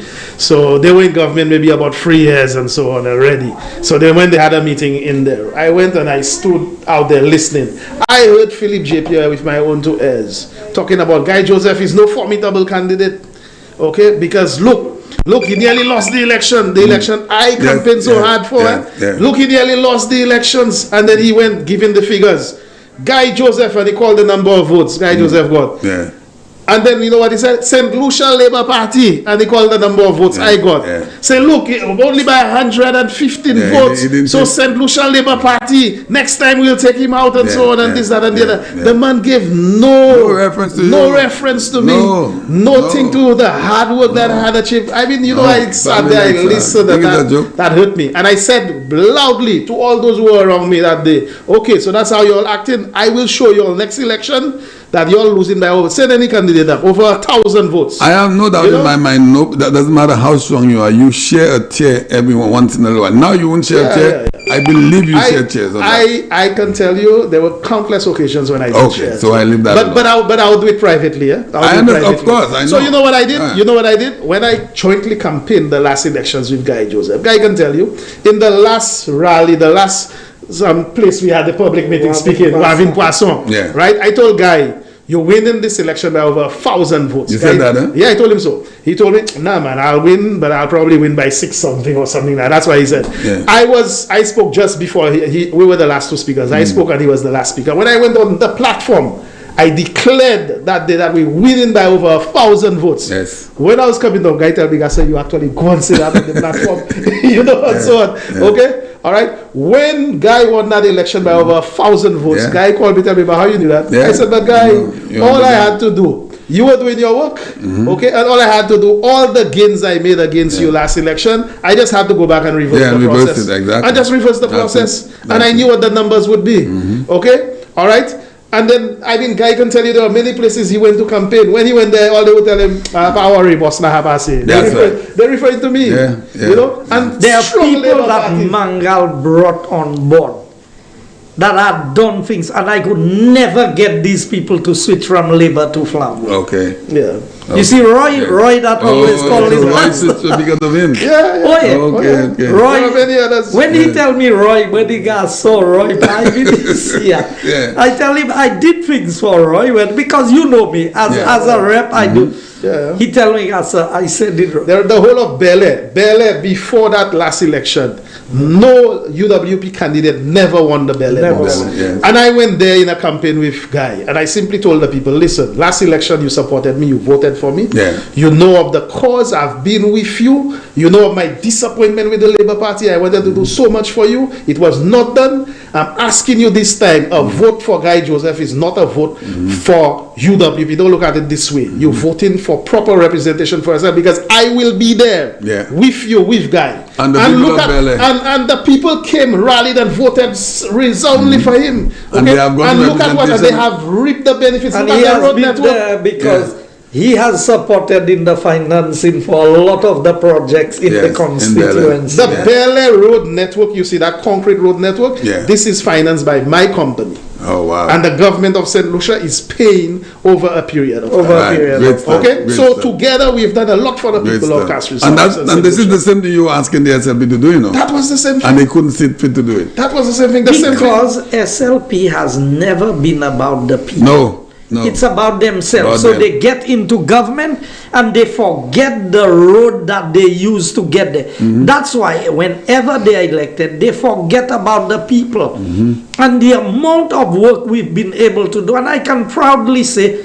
the housing project in Forest here, Mangal stepped in and assisted in the financing of that. Some of the road projects that we are doing. And up to now, a lot of our small contractors get support through his company with material, with credit. Some of them, even the cash facilities that they require to pay their workers, he makes available to them. So, I mean, when you have these types of combinations working together, and that's what I'm saying to them, we are both from Castries Southeast.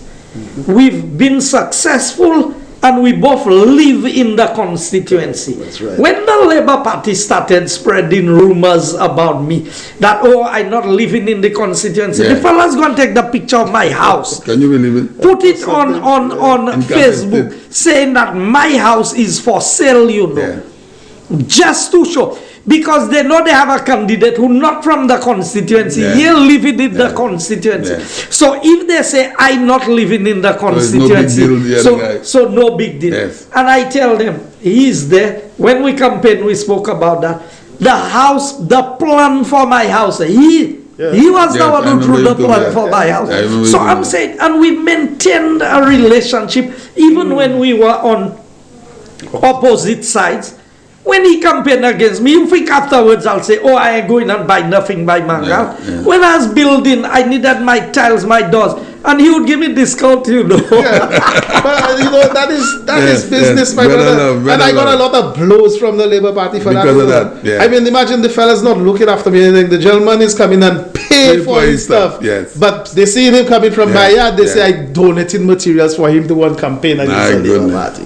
You know, I mean, you know, who says these things? The same financing of the small projects and so on. Under the Labour Party, I started this, you know, in 2013. No one had any problems with it. But then in 2016 to 2021, they have all sorts of problems with it. You know, because it is on the UWP government, and it may appear as if the UWP administration works are being put through because of me as a senator. I am not doing so because of UWP, Champagne, okay? I am doing so as a proud, capable senator. That's right. Okay, and if there is a government that is facilitating the process of developing people, and I can make a contribution, I will make that contribution. That is how I see it. It's about the people of this country. It's not about I get a message, but tell me in the program at 12 because it's interesting. But my wife sent me a message. You have to make these fellas play you better, Mangal. But you'll be back because every time you come is very interesting, and this is a bombshell tonight. We didn't know of those two bombshells, two of them. The one of the treatment and that other one at there for. But the silver lining in that cloud for me is in that $500,000 that I spent. I spent a lot of it in campaigning and figures and this and that. But some St. Lucians made some money out of it, and there are some poor people in the community that were their homes were being flooded, their homes needed repair. I donated materials to them and I assisted them. These I can say thank you to the Labour Party for, because they gave me the avenue to meet those people, and those people benefited from that. And up to a day like today, these people appreciate me. They show regard to me. As a matter of fact, one sent a message to me last week, say, you're not coming up for elections this time around because you're the only candidate I can vote for. You know, but so I'll tell you something, make sure they vote for you. You're going to heaven, because for you to still say you thanking the Labour Party, I don't know for what grounds, because they give you the opportunity, because they give you nothing. I know they didn't give me anything. But you see, there are, if I did not run the seat, I would not have known of the level of poverty. I would not have met certain people that I have been today. I'm in a position to be able to assist. And Champagne, me helping people, that has never stopped. Okay, I don't go on television and say that I help so and so person. I don't go on radio and so on. Okay, and so on. You don't brag about these things. Just recently, in fact, a set of people about a year ago, especially when the people were clamoring, they wanted me to run for ancillary countries, and Dominic really thought that I was trying to contest against him and so forth. Okay, there was other people. Then Offitel called me and told me, boss, the people are happy, everything went well. I said, good. So how did it go? I mean, did you tell him it was from you? Offitel told me, boss, I couldn't take the credit for it. I had to tell the people it was from you. You know? C'est mon les bas qui a fait des ordres là, qui a fait des ordres, les bat moun fait bail. Monsieur Mangal des ordres soit, lui c'est un candidat qui spend $500,000 l'argent, et les Parti pas faire rien, bail c'est moun nan qui représenter. Avec les autres dit bail ça, that. Take this. So, any last words, Mr. Joseph? Well, let me allow Mangal to give his any last words? closing remarks, and then Champagne, I'm very happy to be here. In fact, and like I said, the minister wants me back. I'm willing to come back and to have discussion and enlighten the people and so on. This campaign, this election that is coming, I want the St. Lucian people to reflect very hard. Right? Look at a government. Look at the performance of the UWP government so far. Look at the trajectory they were on. Okay, 60% debt to GDP. This is where the ECCB wanted you to be. Taking it from over 80-something%. The amount of construction work, the unemployment rate, all of that. Okay, before COVID. And then COVID hit, derailing that entire process. Yet still you had a government that was so resilient. Okay, that had the foresight in the Prime Minister to be able to maneuver this vessel through that storm. And now you see what is happening, Champagne. Yes, we had to borrow more monies. Not one civil servant was sent home. Not one person had a cut in salary. Okay? And so on. The country stayed open for most of the time. and now we're seeing a rebounding in the economy. We're now going to be welcoming our first cruise ship vessel tomorrow. Well, they said it's cancelled. It's cancelled? That's what I heard. Okay, all right. Not cancelled, rescheduled. Rescheduled. But cruise tourism is coming back. Yes. Look at how much we had, 10 flights coming in and 10 going back. Goodness. Right, over Saturday. I don't know how much for Sunday. 1,100. Right, and so on. You know, so whereas the economy contracted during COVID and then the debt to GDP rise, as soon as right now what is happening, the opposite is going to happen. The expansion of the tourism sector will now bring back the debt to GDP. It will bring back and so on. Everybody will go back to work. And during COVID, you see that foresight and that decision of going into construction and getting the place ready and so on. Sure. That is a genius move. And whereas this came from St. Lucia, even first world countries are implementing this right now. That is why there's a shortage of so many building materials and so on around and so forth. And we need to give credit where it's due. I cannot fathom the possibility that St. Lucians would want to reject a government of that caliber and a government that is working so much for the people, seeing what we had before. The last 4.5 years, we couldn't borrow, because there was no foresight. There was no mention of how we can grow the economy. And this government has done it in the worst of time. It has placed St. Lucia on a platform. Look at Viewfort itself. The water sector is being worked on. Because you see, a good government needs to know that the platform needs to be in place. If you do not have water, you cannot expand the hotel rooms. You cannot expand residence and so on. Homes, the airport, the cruise ship terminal. I mean, there is just so much in this country that I see this country moving forward on the UWP government if we just steer the course with this UWP government and with Alan Shastney. I am telling St. Lucia that a vote for the United Workers' Party come this general election is a vote for all St. Lucians. It's a vote for the benefit of St. Lucia. I believe that the 6 candidates of the Labour Party who's presently in Parliament should just consider and say, you know what, we all voting for you. I agree with that. I have been saying that. I agree with that. I don't think I did closing remarks after this. Exactly. But I really want to thank Mangal for coming out. And I think he gave an insight into things that none of us would ever believe was the reality. And I thank him because, and it's not coming and try to hit at the Labour Party. It's the reality of the St. Lucia that we are living in. It's the reality of the people who are presenting themselves to serve us. And I want the people of Castries Southeast in particular to send a very strong message to the Labour Party not to take the people for granted in this constituency and send fake candidates to represent us. Let us in Castries Southeast remain focused.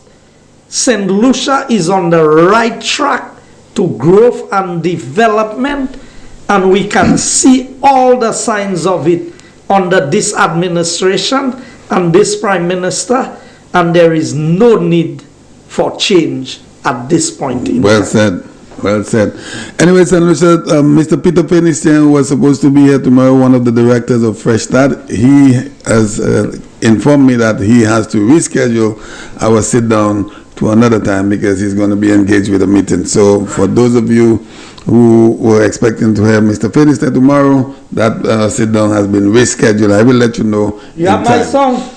Yes, so we have a song which we want to play for you from the minister. St. Lucia, I want to say thank you very much for tuning in into the program Inside Castries South. It's our 34th episode. We're non-stop and we have not taken a Monday off.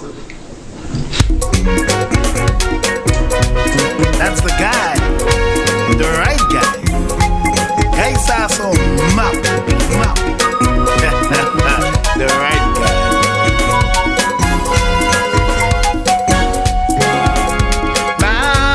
So that's for you. But in here and down and back so too.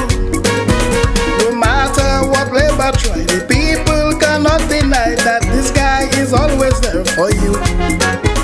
In Forest here he surely care with all that they did down here. The answer is very true, guy is the one for you. Who is the man? We voted in 21, I said the right guy. This is the right guy. Who is the man who give you representation? representation. This is the right guy, man, the right guy. Who is the man? When you vote, you can go wrong. I say the right guy. This is the right guy. No matter what they say, we going all the way. You have the right guy. You have the right guy. The right guy.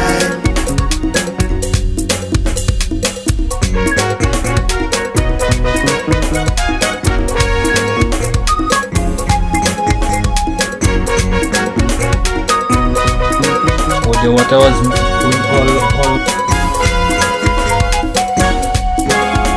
all over his constituency. His performance is there for you to see. Castries South is you well cement. There is so much development. This guy is working hard for you. Leba pakaviwe nukame tegayatwe. Tupa tu upa se flaboka flabote. Who is the man? We voted in 21. I said the right guy. This is the right guy. Who is the man who give you representation? This is the right guy. Man, the right guy. Who is the man? When you vote, you can go wrong. I said the right guy. This is the right guy. No matter what they say, we going all the way. You have the right guy. You have the right guy. In our efforts to fight COVID and to mitigate against the spread,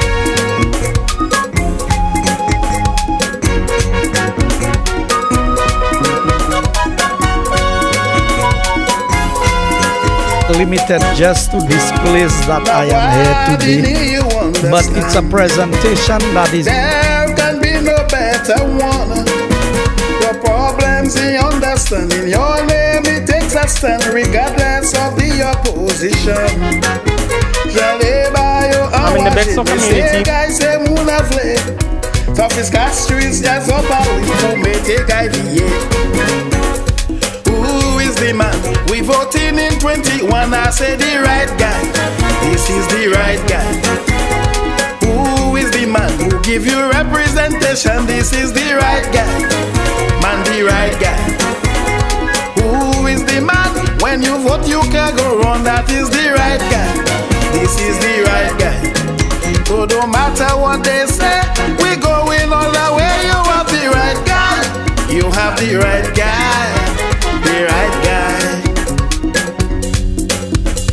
Who is the man? We voted in 21. I said the right guy. This is the right guy. Who is the man who give you representation? This is the right guy. Man, the right guy. Who is the man? When you vote, you can go wrong. That is the right guy. This is the right guy. Who is the man?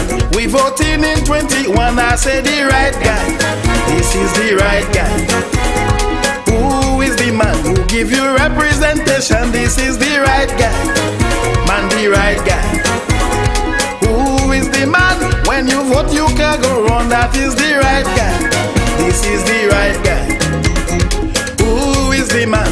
We voted in 21. I said the right guy. This is the right guy. Who is the man who give you representation? This is the right guy. Man, the right guy. Who is the man? When you vote, you can go wrong. That is the right guy. This is the right guy.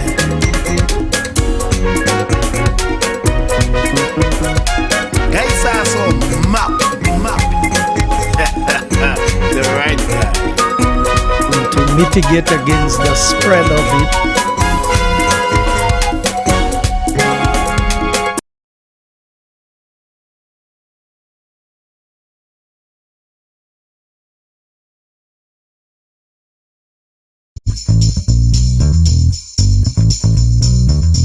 Hello, welcome to the program Champagne in the Morning with yours truly, your favorite guy, Champagne. Join me here every morning from 8 a.m. until 12 noon. We're also live on GBD channel 115 and live stream on the internet.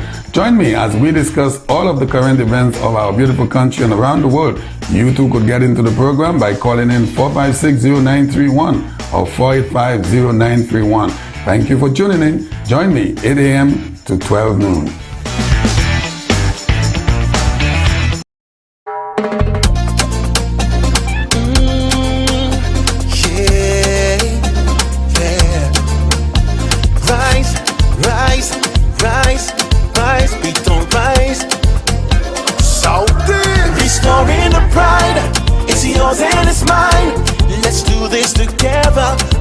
For the future, restoring the pride. It's yours and it's mine. Let's do this together. Preserve for the future. Yeah, sweet Beatles, nothing like you. So iconic on this beautiful island. Yeah, we adore you, so we will protect you. So your beauty can be seen by all eyes. We understood the importance of paying salaries and keeping activities, because if all the other sectors were being affected, you at least wanted government to be able to brace it up so there would be some money in circulation. In the absence of tourism being open, we have these projects, all being funded through the World Bank, through CDB, and meanwhile, truck drivers are being hired, quarries are staying open, and now you're employing people. So in essence, it became a massive economic stimulus program. These projects are people-centric projects, and they make a double impact. The impact that they create is, one, immediate jobs and economic activity in your economy, as well as now strengthening your economy so that when you come out of COVID, that you're actually a much stronger country.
I'm here this morning witnessing a milestone for St. Jude's.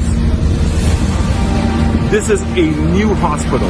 This is a hospital that's going to take the South for the next 50, 60 years. And that's the ambition that we have for the South. And today we're witnessing putting up of the panels, which is a new technology to adapt to climate change, resistant and more efficiency with our air conditioning system. So I'm so proud for the people in the South to have this world-class hospital here that will be delivered very soon. Let's keep working. Ojo Labs continues its successful artificial intelligence center operation that was established in 2017. The global pandemic simply forced the company to adopt a new work-from-home model.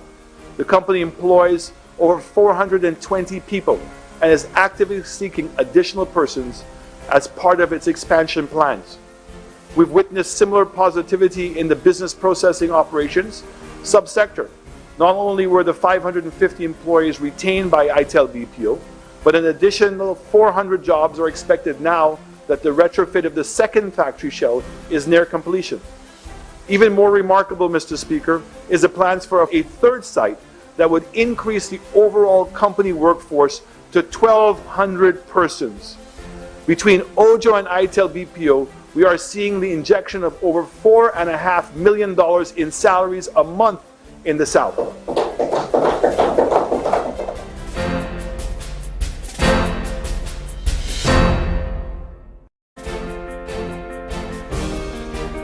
In times of crisis, leadership matters. It's about being decisive, yet adaptable. It's about being able to make quick, hard, but calculated decisions. From the onset of this crisis, Mr. Speaker, this government has taken its leadership role seriously. We took seemingly unpopular decisions to close our borders and institute a state of emergency. We took the decision to open OKEU and convert Victoria Hospital into a respiratory hospital despite the severe financial implications. We were at the forefront of efforts to establish appropriate protocols that would enable our borders to be open and our economic drivers to have life again.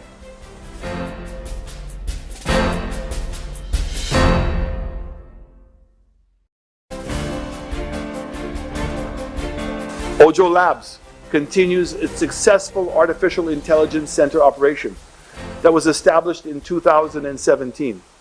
The global pandemic simply forced the company to adopt a new work-from-home model. The company employs over 420 people and is actively seeking additional persons as part of its expansion plans. We've witnessed similar positivity in the business processing operations subsector.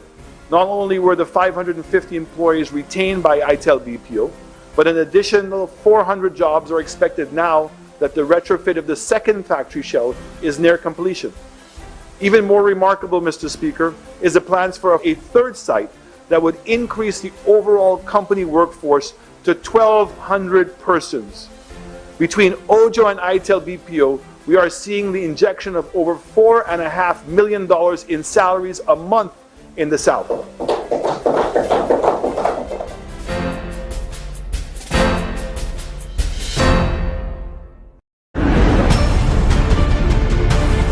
It's very interesting that the opposition has attempted to label us as this spendthrift government. And then when you see all these activities taking place, people have fallen into believing that that might be the possibility, that that's really what's happening. So it's interesting to note that the opposition, when they were in government, were increasing the debt of the country by 9% per year. So every year, we added 9 percentage points to the total amount of debt. So in 5 years, they increased the national debt of the country by 45%. Unemployment was at 25%. Okay, very minimal economic growth. The GDP was rebased. Pre being rebased, it was a negative growth rate. Post it being rebased, showed that there was a 3.2% average in growth rate.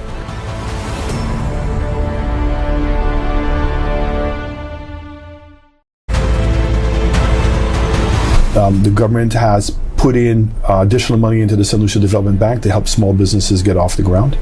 I'm very excited about this new food park that we're opening up in Gros-Islet, and the goal is to replicate that all throughout the island. What we're doing on Sandy Beach in terms of subdividing the land, what we've done in terms of Lafague and also in Beauchamp and in Forestier and in Choc, all of these places, and putting housing developments in place, where you have now smaller contractors now coming up because we've offered incentives. Any contractor that can get the job to do 5 homes, we allow the building material to come in duty free. And he also gets those incentives. So the bank benefits because the bank is lending money on our higher value place because it's duty free. The homeowner is benefiting because he's getting a much more expensive house cheaper. And the contractor is benefiting because now they have 4 contracts.